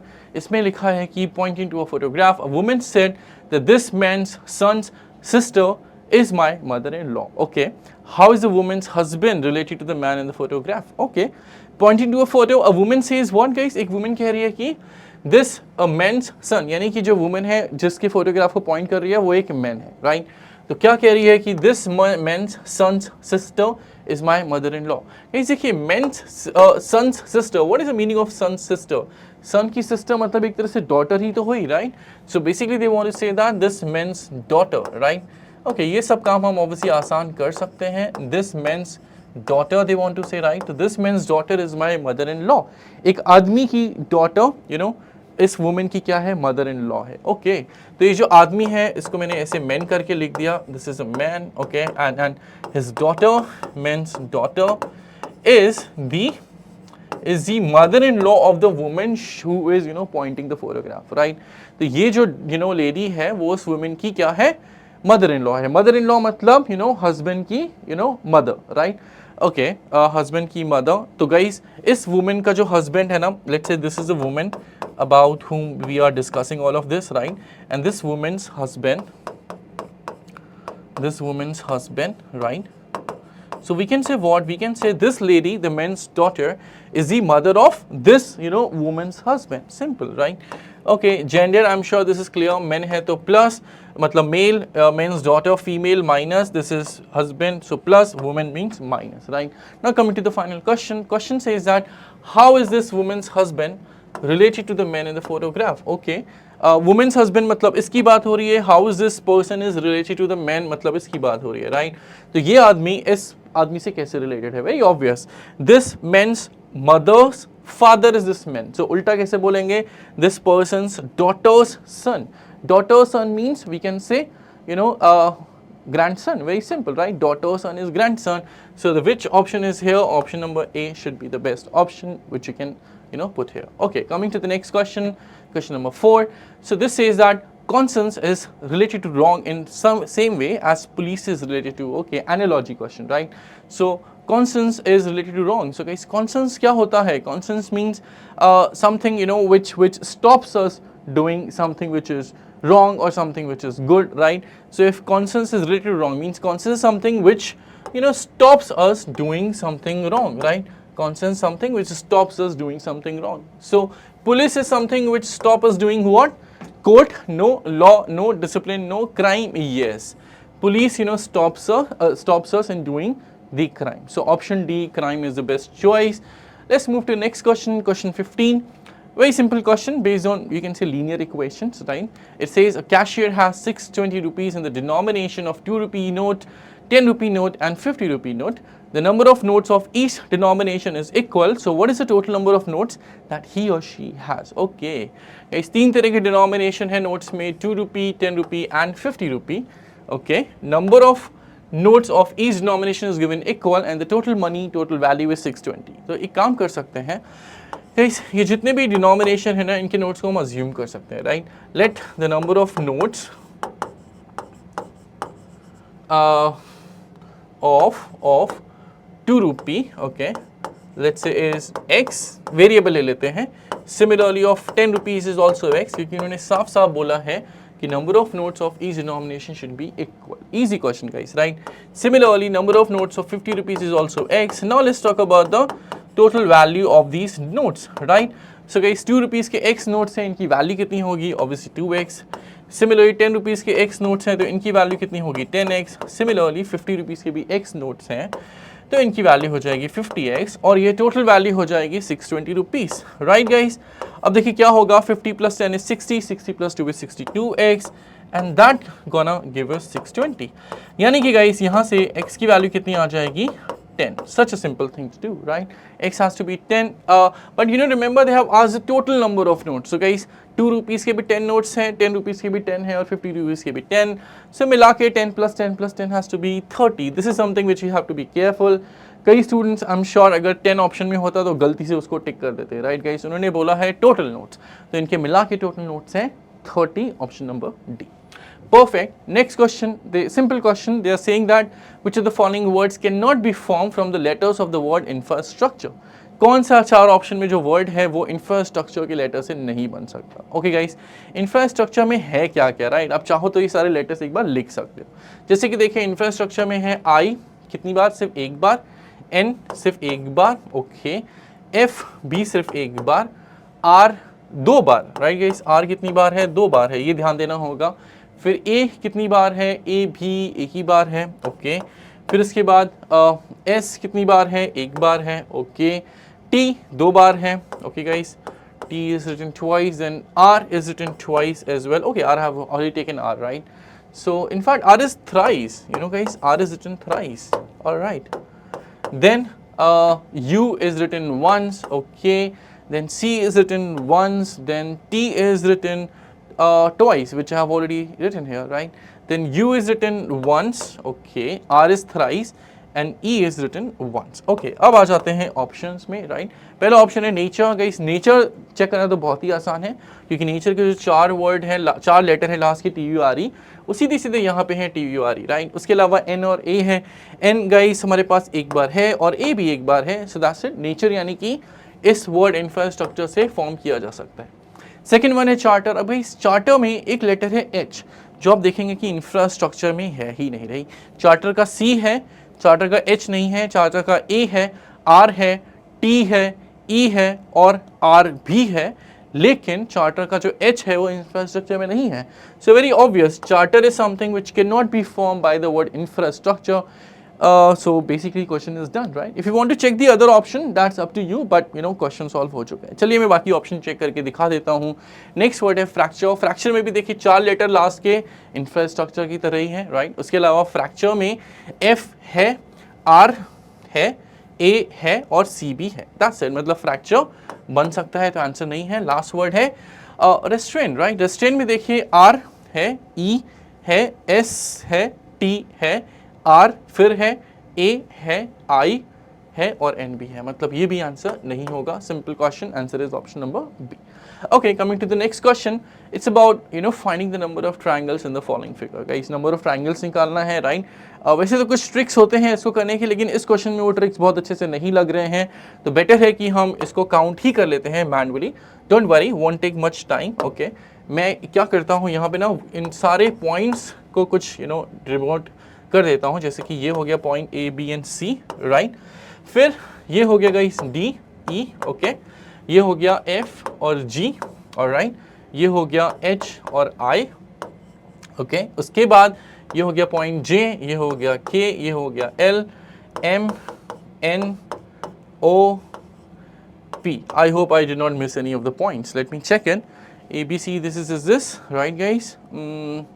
Okay, लगता तो नहीं है. अगर कोई पॉइंट मिस हुआ होगा, राइट? ये 2 पॉइंट मिस हो गए, sorry guys. OP, let's say this is point Q and this is point R. Okay, fine. और मैं सारे ट्रायंगल नहीं लिखूंगा, मैं कुछ ट्रायंगल को तो नंबर करके ही छोड़ दूंगा और ऑब्वियसली आप देख रहे हो जितने ट्रायंगल यहाँ हैं उतने ही यहाँ भी हैं, मतलब सिमेट्री भी हो रही है, तो मैं मल्टीप्लाई करके भी लिख दूंगा। ठीक है गाइस, देखिए सबसे पहले तो अगर आप बोलेंगे triangle ADJ, right, okay, triangle ADJ, जैसे कि ट्रायंगल ADJ है हमारा ये वाला, राइट। तो गाइस इसी का एक सिमिलर ट्रायंगल उसका मिरर इमेज राइट में भी बन रहा है, तो हम सीधे इंटू 2 कर देते हैं, राइट, क्योंकि ऐसे दो ट्रायंगल्स हैं। Okay, similarly let's talk about AHO, right, AHO। तो गाइस इसका भी एक same to same symmetric mirror image right में भी बन रहा है, तो इंटू 2 कर दिया। ओके, फिर है गाइस इसी तरह से ABP, सिंपल, राइट। इसी तरह से इसका भी एक सिमेट्रिक या मिरर इमेज राइट में बन रहा है, तो इंटू 2 कर दिया, सिंपल। ओके, इसके बाद गाइस देखिए जरा, अब अगर हम बात करें और ट्रायंगल्स की, जैसे कि एक ट्रायंगल है DFH, राइट, DFH, इसका भी एक सिमेट्रिक होगा EGI। Okay, so I am just doing into 2। Okay, similarly एक ट्रायंगल है HBQ, ऑलराइट, इसका भी सिमेट्रिक है राइट में IRC। Okay, perfect. अब इसके बाद देखिए जरा, okay, then let's say this triangle, right, we can say KLO, है ना गाइस, ये भी एक ट्रायंगल है KLO। ओके, और KLO का भी एक सिमेट्रिक है KMO, राइट, सिंपल। सिमिलरली यहाँ पे ट्रायंगल है LON, LON का भी एक सिमेट्रिक है, राइट, वो क्या है MON, सिंपल। फिर एक ट्रायंगल है हमारे पास KLN, है ना, KLN का भी एक सिमेट्रिक ट्रायंगल है, वो है कौन सा, KNL जैसा ही गाइस ट्रायंगल है KNM, है ना। ओके, इसके बाद एक ट्रायंगल है KLM, ओके, और KLM जैसे ही एक सिमेट्रिक ट्रायंगल और है, वो कौन सा है, NLM, है ना गाइस। तो दो करके यहाँ पे कितने ट्रायंगल मिल चुके हैं, we have got 18 triangle so far, right. उसके बाद पता है 3 ट्रायंगल और हैं, जैसे कि ADE, राइट, और इसका कोई भी सिमेट्रिक नहीं है। वैसे एक और ट्रायंगल है AHI, और राइट, इसका भी कोई सिमेट्रिक नहीं है। और ऐसे ही एक और ट्रायंगल है ABC, और right. So finally I think we have done all the countings, right. देखिए कितने ट्रायंगल मिले, 10, 8, 18 and 3, 21। ओके गाइस, तो टोटल ट्रायंगल है 21। I am sure you must have seen, इसके अलावा और भी कोई भी ट्रायंगल आपको नहीं दिखेगा। ठीक है गाइस, तो टोटल बन गए 21 triangles, option number C. Alright, question number 18 says that how many such pairs of letters are there in the word instruction which have as many letters between them in the word as in the English alphabet. So guys, how do we do this question, right? Okay, सबसे पहले तो हम ये जो word है ना instruction, इसको लिख लेते हैं, instruction, okay.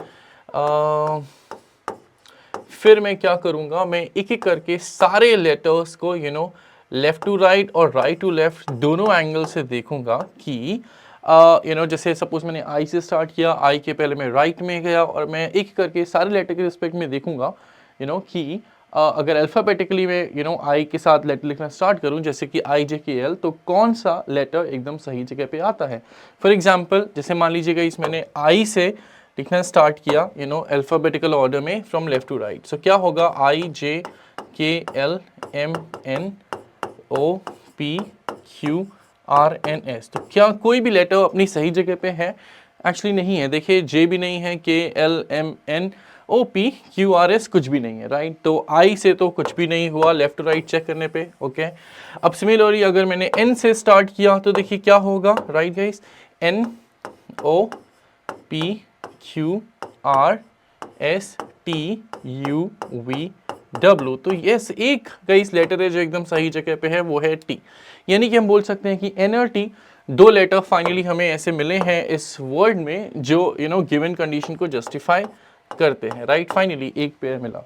इसी तरह से गाइस हम सारे लेटर्स को एक एक करके लेफ्ट टू राइट और फिर राइट टू लेफ्ट भी टेस्ट करेंगे, और जब आपको पता चल चुका है कि it's going to be not that difficult, so why do we need to write everything, right. इसको हम वर्बली भी कर सकते हैं। देखिए कैसे, अब हम स्टार्ट करेंगे S से, राइट। तो S T, ओके, पहला ही मिल गया, दैट्स ग्रेट। फिर क्या होगा गाइस S के में, S से आगे जाने पे STUVWXYZ, और कोई भी लेटर हमें ऐसा नहीं मिला जो इस कंडीशन को जस्टिफाई करता हो, राइट गाइस। आगे बढ़ते हैं इसी बात पे। अब करेंगे हम T से, ओके। सो TUVWXYZ नहीं हो रहा है, कोई बात नहीं। फिर R से देखते हैं, RSTUVWX नहीं मिल रहा है, कोई बात नहीं। फिर करते हैं U से, UVWXYZ नहीं हो रहा है। फिर C से CDEFG नहीं हो रहा है। फिर T से TUVW नहीं है, फिर I से IJK नहीं है, फिर O से MNOP नहीं हो रहा है। कोई बात नहीं गाइस, तो लेफ्ट टू राइट टेस्ट करने पे 2 पेयर ऑफ लेटर मिलेंगे। अब हम राइट टू लेफ्ट टेस्ट करते हैं कि करके, तो N से स्टार्ट करते हैं। NO, ओके पहले ही मिल गया right, so NNO is also one such pair of letters which we are looking for right. फिर आगे देखते हैं NOPQRSTUVWX, N से और कुछ भी नहीं मिला, कोई बात नहीं। फिर O से देखते हैं OPMNOPQRSTUVWX नहीं मिला। I से देखते हैं IJKLMNOPQ नहीं मिला। फिर T से TUVWXYZ नहीं मिला, कोई बात नहीं। फिर C से CDEFGHI, ओके मिल गया। सो C और I भी एक रिक्वायर्ड पेयर ऑफ लेटर्स हैं। Perfect guys right. आगे देखते हैं, फिर देखिए DEFGHI, सॉरी U से देखना था, UVWXYZ नहीं मिला, कोई बात नहीं।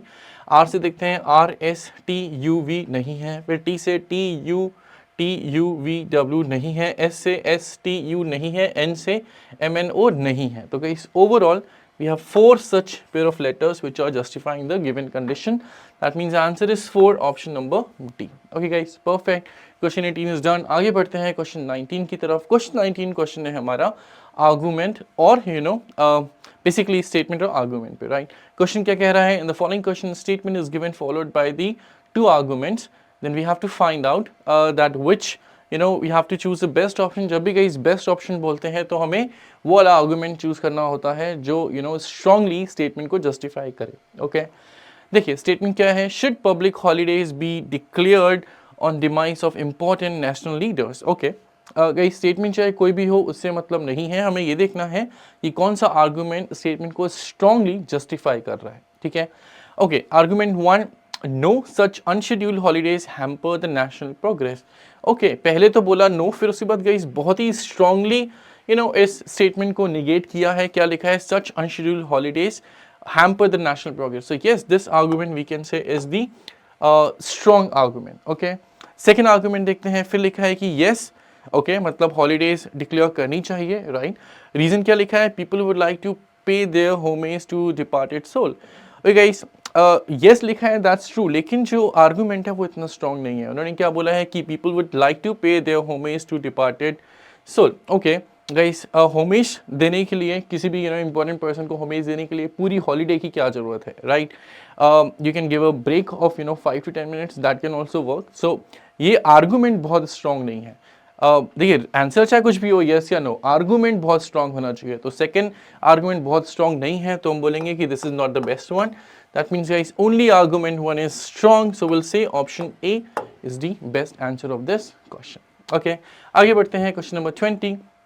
Again, a question of critical reasoning. It says that given below are 2 statements. One is labeled as the assertion A, and the other is labeled as reason R. Okay, assertion है और reason है, right? Assertion है when lightning strikes, the sound is heard a little after the flash is seen. Reason है the velocity of light is greater than that of the sound. Okay. फिर बोला है in the light of the above statement, choose the correct answer from the options given below. Option A, both assertion are true and both assertion are true. Reason R is a correct explanation of A. Okay. Option B, both assertion and reason are true, but reason R is not the correct explanation of A. Okay. फिर है option C, A is true but R is false. Option D, A is false but R is true. इस यहाँ पे होना चाहिए both assertion and reason are true. Okay.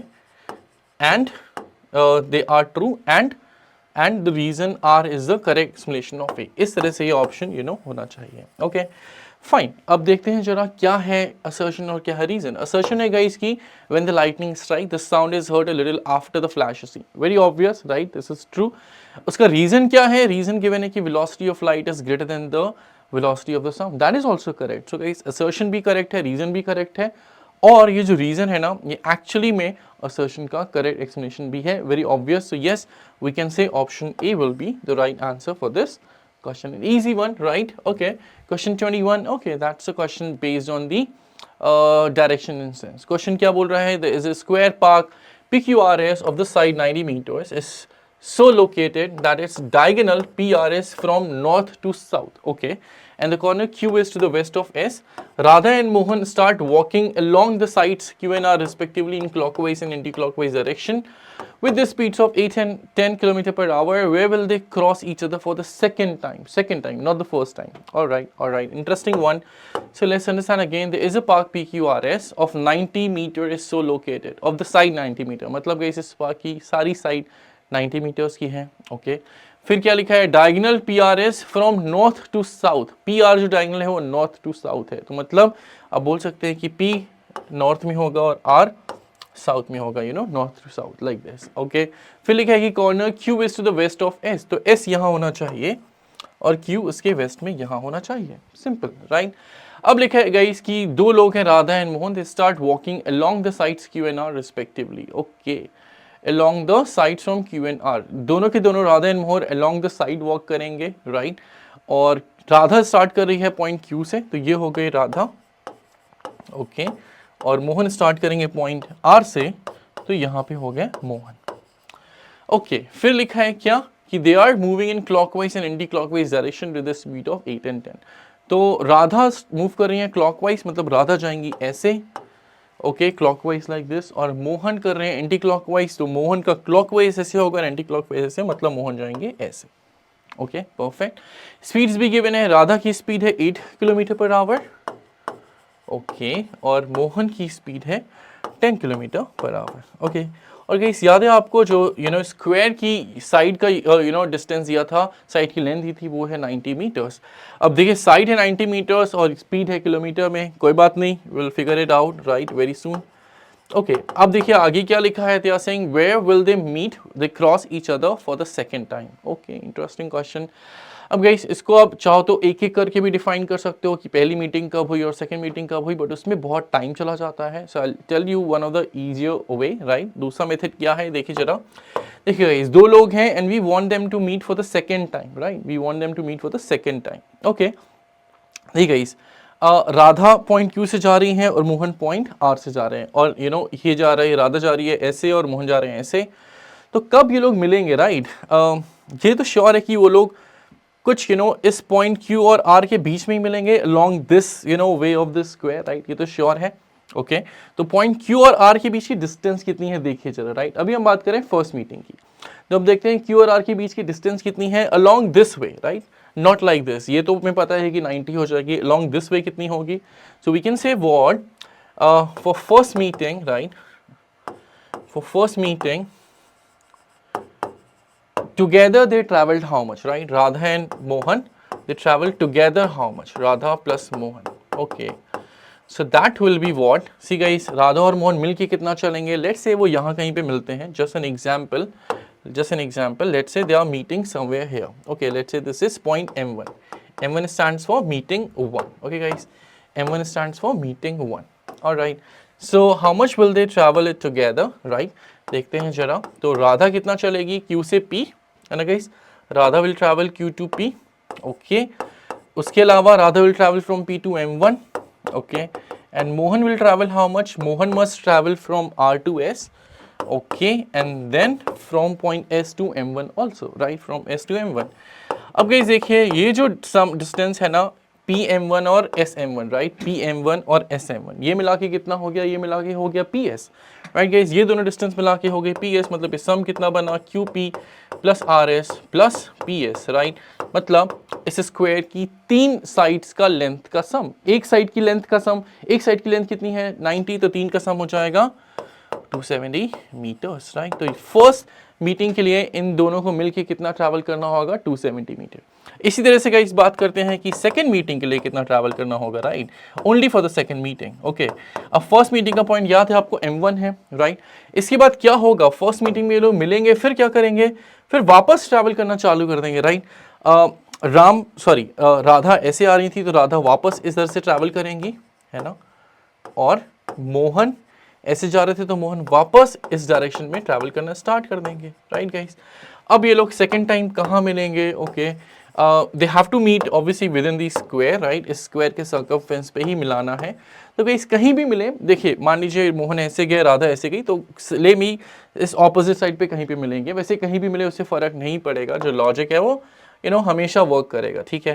पहले मैं ये पॉइंट M2 बना देता हूँ, लेट्स से पॉइंट M2 कुछ यहाँ पे होंगे, इसकी हाँ हमें एग्जैक्ट लोकेशन बतानी है, वो हम थोड़ी देर में डिस्कस कर लेंगे, राइट। पहले समझते हैं कि ये जो पॉइंट M2 है इससे क्या प्रॉपर्टी बन के आती है, राइट गाइस। ये पॉइंट M2 हो गया, ओके। अब देखिए राधा M1 से M2 गई इस डायरेक्शन में, राइट, क्लॉकवाइज, और मोहन M1 से M2 गए अगेन क्लॉकवाइज, राइट। अब देखते हैं फिर से ये लोग कितना ट्रैवल करते हैं, राइट। देखिए राधा कितना ट्रैवल करेंगे गाइस, इस बार राधा M1 से पहले S, ओके, M1 से S की तरफ, फिर S से R, ओके, फिर R से M2, परफेक्ट, ओके। अब देखते हैं मोहन क्या कर रहे हैं, राइट। मोहन पहले M1 से P गए, ठीक है, M1 से P, और उसके बाद P से गए Q, ओके ओके, और फिर उसके बाद Q से गए M2, ऑलराइट परफेक्ट। अब गाइस देखिए ये क्या हो रहा है, अगर आप बात करेंगे M1S और आप बात करेंगे M1P की, राइट, M1S और M1P, तो ये मिला के आपको क्या मिलेगा, M1S और M1P ऐड करके क्या हो जाना चाहिए, that must be PS, right, that must be nothing but PS। I hope this is clear, yes this is visible, perfect. और इसी तरह से अगर हम बात करें RM2 और QM2 की, राइट, RM2 और QM2, तो ये मिला के होगा QR, ओके परफेक्ट, है ना गाइस। ये हो गया M1S और M1P का सम, और ये हो गया QR RM2 और QM2 का सम। उसके अलावा we have the distance RS and we also have the distance PQ, and that is guys nothing but all the four sides of this square, right। सबकी लेंथ है 90, तो टोटल हो गया 360, यानी गाइस सेकेंड मीटिंग में ये लोग मिलके कितना ट्रैवल कर रहे हैं, 360, इंटरेस्टिंग, और फर्स्ट मीटिंग में ट्रैवल कर रहे हैं मिलके 270। तो गाइस टोटल डिस्टेंस इन्होंने कितनी ट्रैवल करी, let me write here, they travel the total distance, they both of them, right, is 270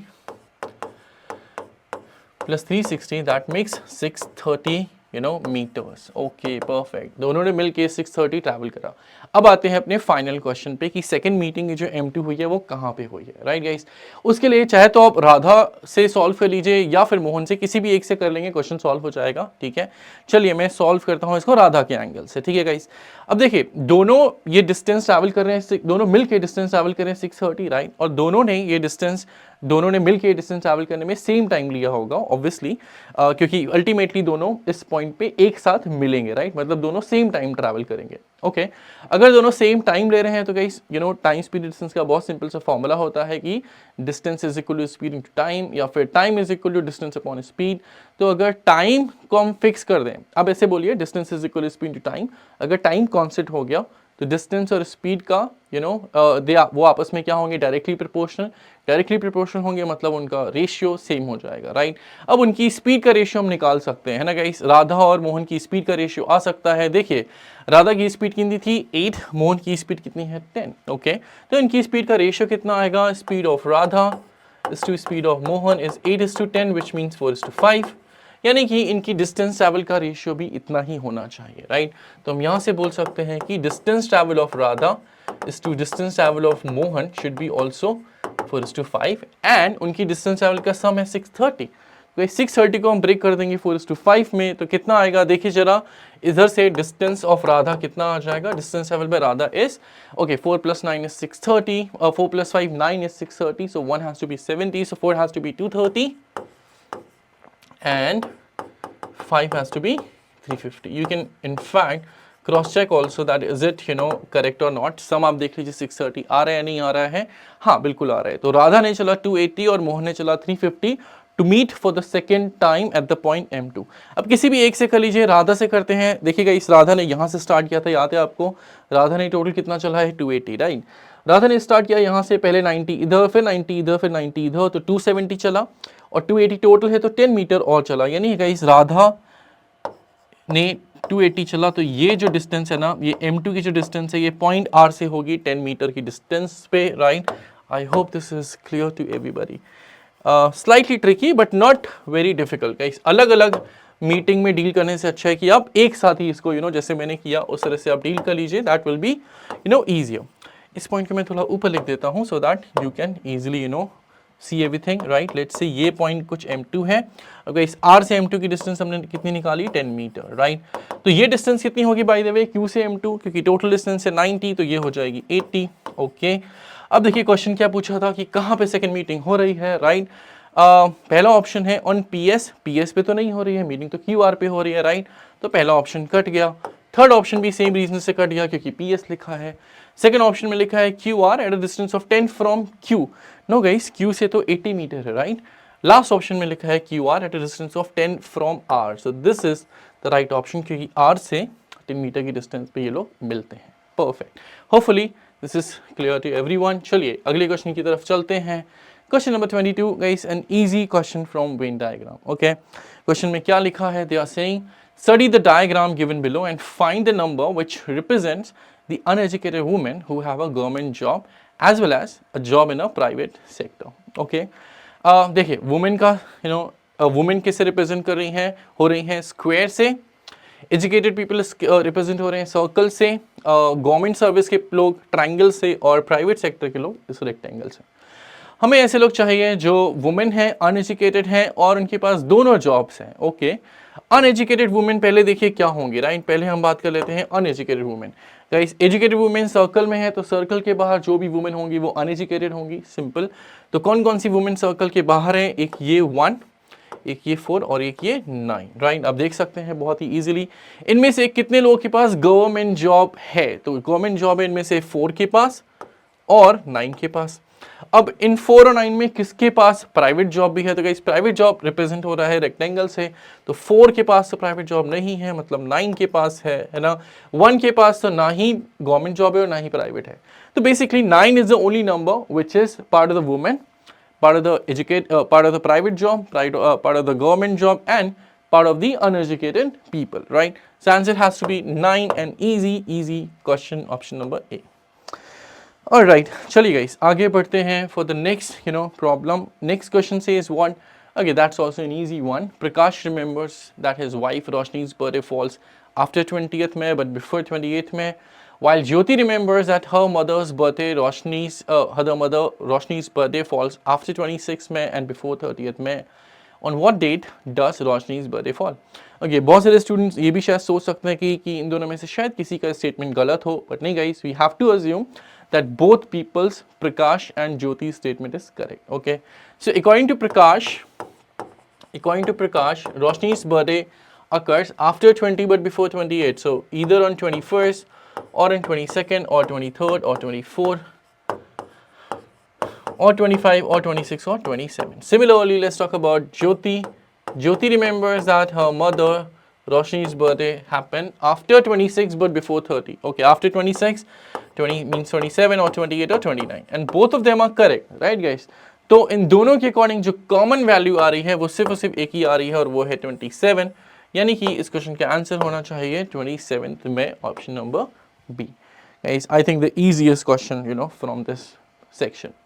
Okay, next question 24th says that a cube has 6 numbers marked 1 2 3 4 5 6 on its faces. 4 views of the cube are given. Okay, now question says what is the number on the face opposite to the face showing 4? Okay, 4 के opposite कौन सा face है, 4 cubes आपको दिख रहे हैं, right. Guys इस question को करने का जो अप्रोच है वो आप ऑपोजिट फेसेस की जगह एडजेसेंट फेसेस सोचिए, राइट। ओके, नंबर 4 सिर्फ और सिर्फ लास्ट क्यूब में है तो मैं इससे डायरेक्टली स्टार्ट नहीं कर रहा हूँ। अब ऐसा नंबर देखिए जो मैक्सिमम डायग्राम्स में हो, राइट। नंबर 1 2 डायग्राम में है, ओके। नंबर 2 2 ही डायग्राम्स में है, नंबर 3 भी 2 डायग्राम्स में है, नंबर 4 एक ही डायग्राम में है, ओके। नंबर 5 3 डायग्राम से मुझे दिख रहा है और नंबर 6 सिर्फ 2 डायग्राम्स में। तो guys I am going to start with number 5 क्योंकि वो मैक्सिमम 3 डायग्राम से मुझे दिख रहा है, ओके। अब देखिए नंबर 5 के एडजेसेंट कौन कौन से फेसेस है, राइट। हम ये समझते हैं कि उसके एडजेसेंट कौन कौन से फेसेस हैं। अगर एडजेसेंट आपको पता चल जाएंगे तो ऑपोजिट तो अपने आप ही आ ही जाएगा, है ना गाइस। ओके, देखिए एडजेसेंट कौन कौन से हैं नंबर 5 के। तो फर्स्ट डायग्राम से नंबर 5 के एडजेसेंट है 1 और 6, ओके। सेकेंड डायग्राम से 5 के एडजेसेंट है 3 एंड 6, 6 ऑलरेडी लिखा हुआ है 3 लिख दिया। थर्ड डायग्राम के हिसाब से 5 के एडजेसेंट है 2 एंड 3, तो 3 ऑलरेडी है 2 और लिख दिया। तो कहीं एक नंबर के एक फेस के एडजेसेंट 4 ही फेस होते हैं और बचा हुआ फेस क्या होता है, उसके ऑपोजिट होता है, simple.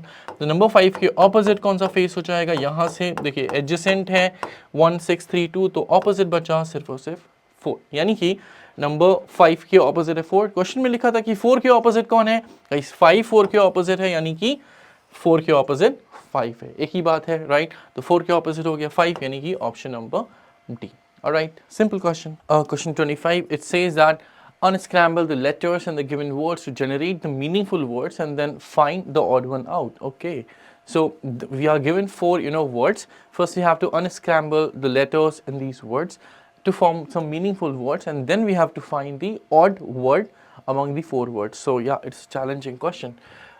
Challenging question in terms of finding the meaningful word first. उसके बाद इतना टफ नहीं है, पहले अगर आप ये मीनिंगफुल वर्ड ढूंढ लीजिए, बस उसमें थोड़ा टाइम लगेगा, उसके बाद इतना मुश्किल नहीं है। जैसे कि देखिए पहला वर्ड लिखा है इन्होंने POROT, ओके, इससे मीनिंगफुल वर्ड क्या बन सकता है, we can say troop, right, troop can be one of the meaningful words, simple.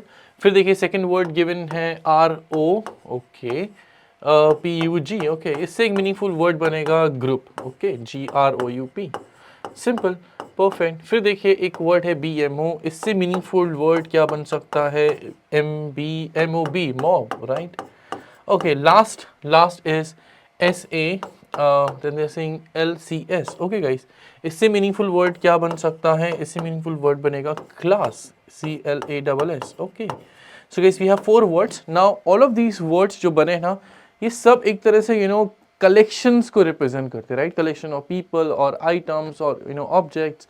जैसे कि पहला क्या है, troop, this is obviously the collection of soldiers and collection, a very defined kind of collection, right, a very organized kind of collection, we can say that. Group, we can say yes, organized collection of people or objects, right. Class is the organized collection of the students or any kind of article, simple. But mob is the only one which is unorganized collection, right guys, it is the unorganized collection, right. The other ones are the organized collection, but mob is the unorganized collection of the people, right. So that's why BMO or mob, or you can say BMO, is the odd one out among these 4 words. So that is given in option number C. All right, simple. चलिए आगे बढ़ते हैं। Question 26, that's question from critical reasoning. It says that the main statement is followed by 2 conclusions. Select the one alternative that logically follows the main statement. Statement is the use of non-conventional sources of the energy will eliminate the energy crisis in the world. Okay, conclusion, we have 2 conclusions. Okay, that's the first conclusion.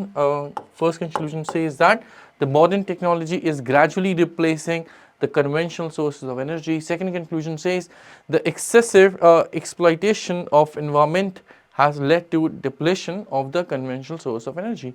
Options, only conclusion 1 follows, only 2, neither 1 or 2, both 1 and 2. Okay guys, conclusion का मतलब क्या होता है, the definite results जो कि statement से आ रहा हो। गाइस रियल में वो कंक्लूजन सही है नहीं, हमें उससे मतलब नहीं है, स्टेटमेंट को फॉलो करना चाहिए, राइट। मतलब ये जो कंक्लूजन है ये रिजल्ट होना चाहिए स्टेटमेंट का, राइट, तभी हम बोलेंगे कि कंक्लूजन स्टेटमेंट को फॉलो करता है या फिर नहीं।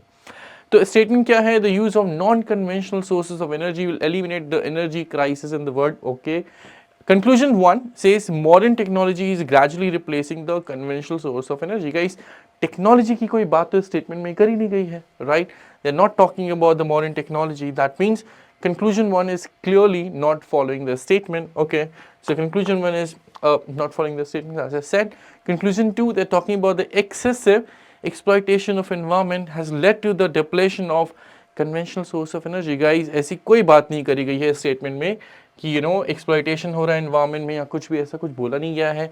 और ये भी नहीं बोला गया है कि depletion of environment conventional source of energy हो रहा है, ऐसा भी कुछ नहीं बोला गया है।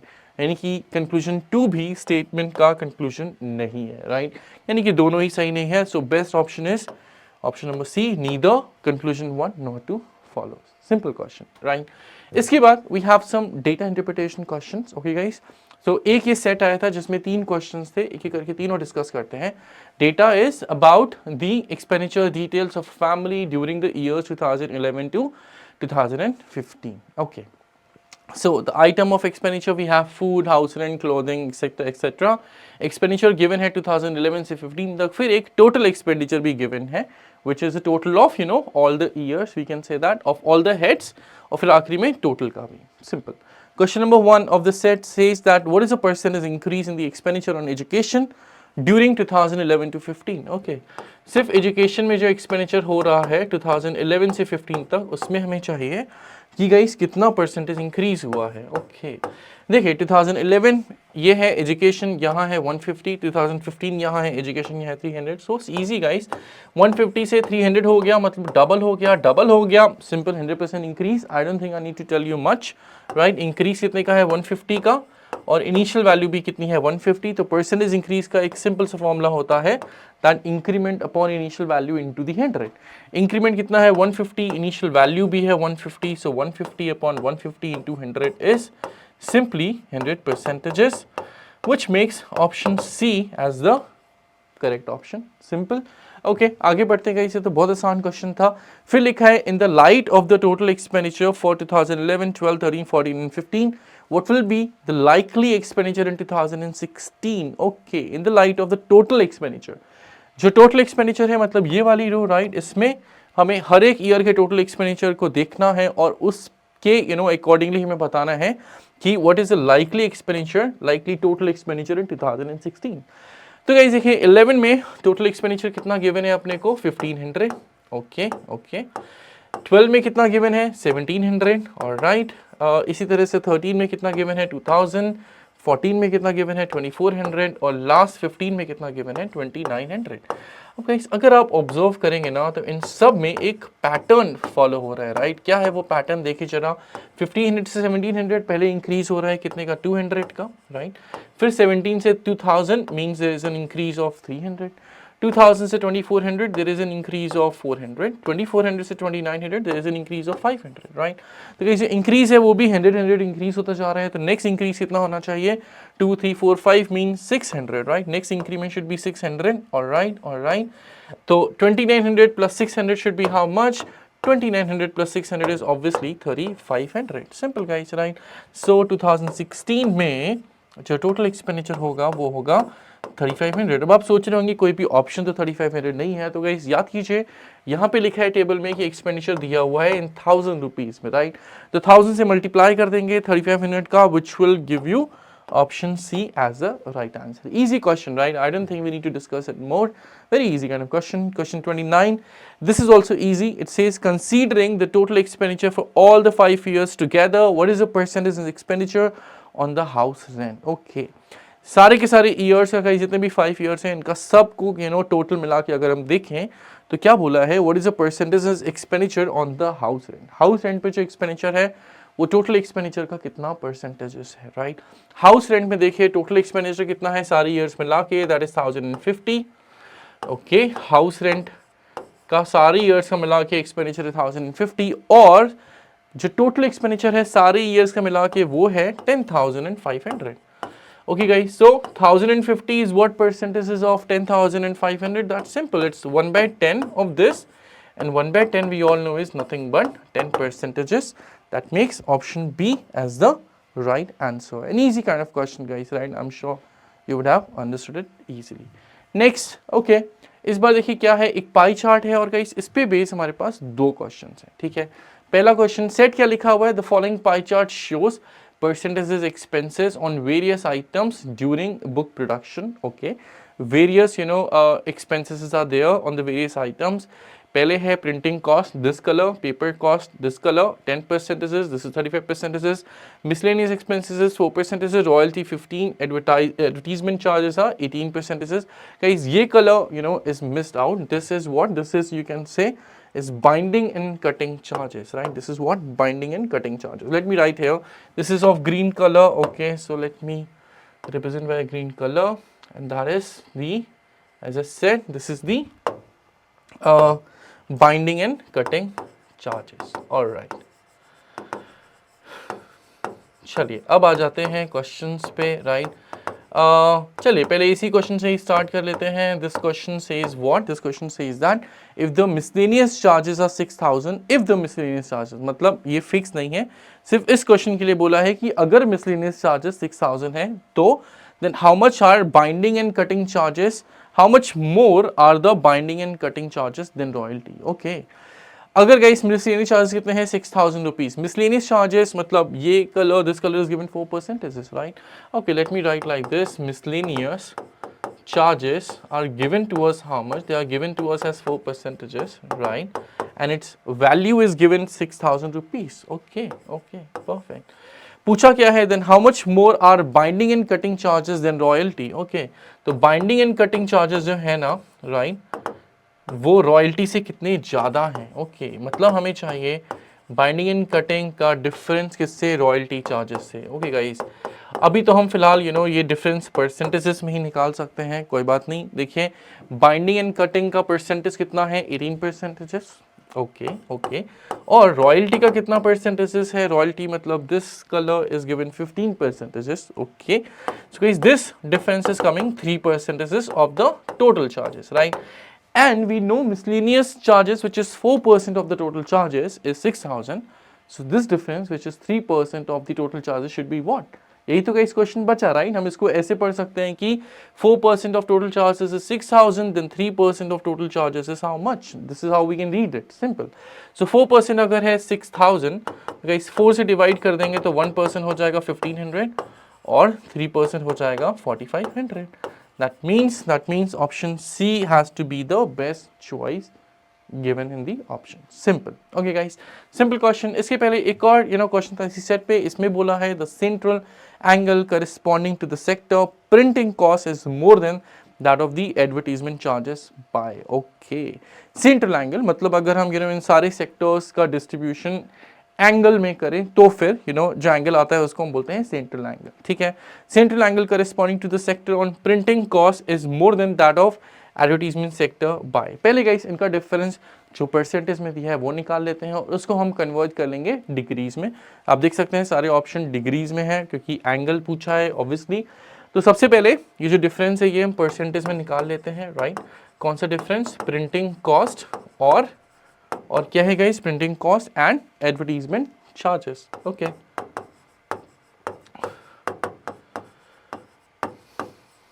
अब देखिए ये जो प्रिंटिंग कॉस्ट है ये कितने परसेंटेज गिवन है हमें? Printing cost is this means 35%. Okay, और ये जो एडवर्टीजमेंट चार्जेस हैं this is this colour which is given 18%. So this difference is 17%. But guys ये हमें कन्वर्ट करना है किस में? ये हमें कन्वर्ट करना है डिग्रीज में, एंगल में. तो गाइस बहुत सिंपल होता है. देखिए, sum of all the percentages distribution percentage share is always 100%, which you know that, right? And similarly, sum of all the central angle of all the sectors is 360 degree, right? So that means that 100% is always equal to 360 degree. Okay guys, हम क्या बोल सकते हैं कि 100% is always equal to 360 degree, right? यहाँ से आप बोल सकते हो क्या कि 1% is equal to how much? If I divide this by 100, then 1% should be 3.6 degrees, right? So finally we need to find 17%. अब guys इसको आप चाहो तो 10 + 5 + 2 भी बोल सकते हो या फिर आपके ऊपर है. जैसे देखिए 100% अगर 360 है, राइट? तो 10% कितना हो जाएगा? Dividing by 10 is 36 degree, right? 5% इसका हाफ मतलब कि 18 डिग्री. ओके, और 1% अगर 3.6 है तो 2% हो जाएगा इसका डबल यानी कि 7.2 डिग्री. अब हम बोल सकते हैं इसको क्या? 10 + 5 + 2, right? Which will give us how much? 10% is 36 degrees, 5% is 18 degrees, and 2% is 7.2 degrees, which makes how much? 36 + 18 is 54, 54 + 7 is 61.2 from here degrees. That makes option C as the best option. तो या तो आप इसको split करके कर सकते थे या फिर आप 17 × 1 भी बोल सकते हैं, 17 × 3.6, which will be also 61.2 degrees. Okay guys, so this is how we can solve these two questions of this set. Not very difficult again, right? चलिए आगे बढ़ते हैं 32 पे. 32 में एक again bar graph kind of given है which says the following graph shows the economic data for the financial year 2023. Percentage growth in GDP is given of some areas, right? जैसे कि East Area and Pacific, Europe and Central Asia, Latin America and Caribbean, okay, Middle East and North America, Africa and Southern continental Africa.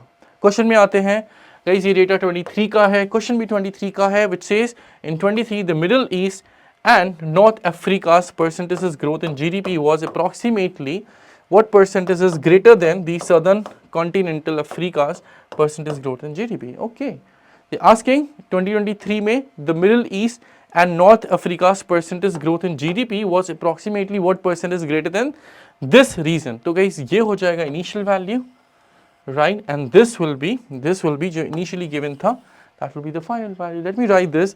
Initial value क्या है? Southern continental Africa, that's the initial value, right, and the final value is the Middle East and the North Africa. Okay, North Africa. अब guys देखिए Southern continental Africa में GDP कितना percentage है by the way, which means this is given 3 percentages. Okay, and Middle East में कितने से grow हो रहा है percentage growth in GDP, right? Middle East and North America में grow हो रहा है 12.5% से. Okay. अब देखिए question क्या था? In 23 this percentage growth in GDP was approximately what percentage greater than the percentage growth of this region in GDP. Okay, तो बस हमें गाइस ये जो नंबर है ना 3 and 12.5, राइट, सिर्फ इसी में हमें ये देखना है कि परसेंटेज इंक्रीज कितना है, that's it, right. Percentage increase का फॉर्मूला क्या होता है? Increase upon initial value into the 100. Increase कितना है यहाँ पे 9.5, इनिशियल वैल्यू है 3. तो गाइस फाइनली परसेंटेज इंक्रीज कितना होगा? We can say that increase 9.5 upon initial value into the 100, which we can say as 950 by 3, which we can say finally as 316.66, which makes option B as the best option. Simple question, right guys? If you know the fractions, तो आप fraction से भी कर सकते हैं, fraction से percentage conversion की help से. अगर आपको नहीं आता है तो आप ये सिंपल कैलकुलेशन करके भी ऐसे आप क्वेश्चन को सॉल्व कर सकते हैं. नॉट वेरी डिफिकल्ट, इसलिए मैंने ज़्यादा स्ट्रेस नहीं दिया क्योंकि आसान कैलकुलेशन है. जब कोई बहुत मुश्किल होगा तो हम फ्रैक्शन का भी यूज़ करेंगे. Okay guys, alright, last question of this whole logical reasoning section. It says the following graph shows the gross traffic receipts and total expenditure in rupees from 15 to 19. Okay, तो guys gross traffic receipt कौन से हैं देखिए जरा. ये है gross traffic receipt, right, this one, and then they are saying total expenditure है this one, this. Total expenditure, we know what is expenditure, right? अब ये gross traffic receipt क्या होता है? Gross मतलब total, traffic receipt मतलब guys revenue, okay? Is simply you can say revenue. Traffic receipt का मतलब होता है revenue. Okay. Question में क्या लिखा है? In order to make a profit of 10%, what should have been the approximate gross traffic receipt in 2016? Total expenditure remains the same. Okay, in order to make a profit of 10%, what should have been the approximate gross traffic receipt in 2016? 2016 की बात हो रही है, मतलब guys हमें देखना है सिर्फ और सिर्फ यहाँ पे, राइट, 2016 में देखना है. ओके, अब क्या बोला है? in order to make a profit of 10%, what should have been the approximate gross traffic receipt? तो गाइस जो gross traffic receipt given है ना, इसको आप थोड़ी देर के लिए इग्नोर कर दीजिए. हमें फिर से नया निकालना है, इसको कर देंगे ignore. And the total expenditure remains the same, right. Total expenditure same है. टोटल एक्सपेंडिचर कितना है? 5800 है. ये उतना ही रहेगा, लेकिन हमें ग्रॉस ट्रैफिक रिसिप्ट यानी कि ग्रॉस रेवेन्यू बताना है by assuming the profit as how much, by considering the profit as 10%. Okay, जैसे मैंने आपको बताया गाइस कि ये होता है ट्रैफिक रिसिप्ट होता है रेवेन्यू और एक्सपेंडिचर मीन्स एक्सपेंडिचर. तो आप ऐसे भी बोल सकते हैं कि जैसे आप प्रॉफिट एंड लॉस में करते हैं, राइट, ये लेट से कॉस्ट प्राइस और ये रेवेन्यू या इनकम या सेलिंग प्राइस कुछ भी बोल सकते हैं, राइट.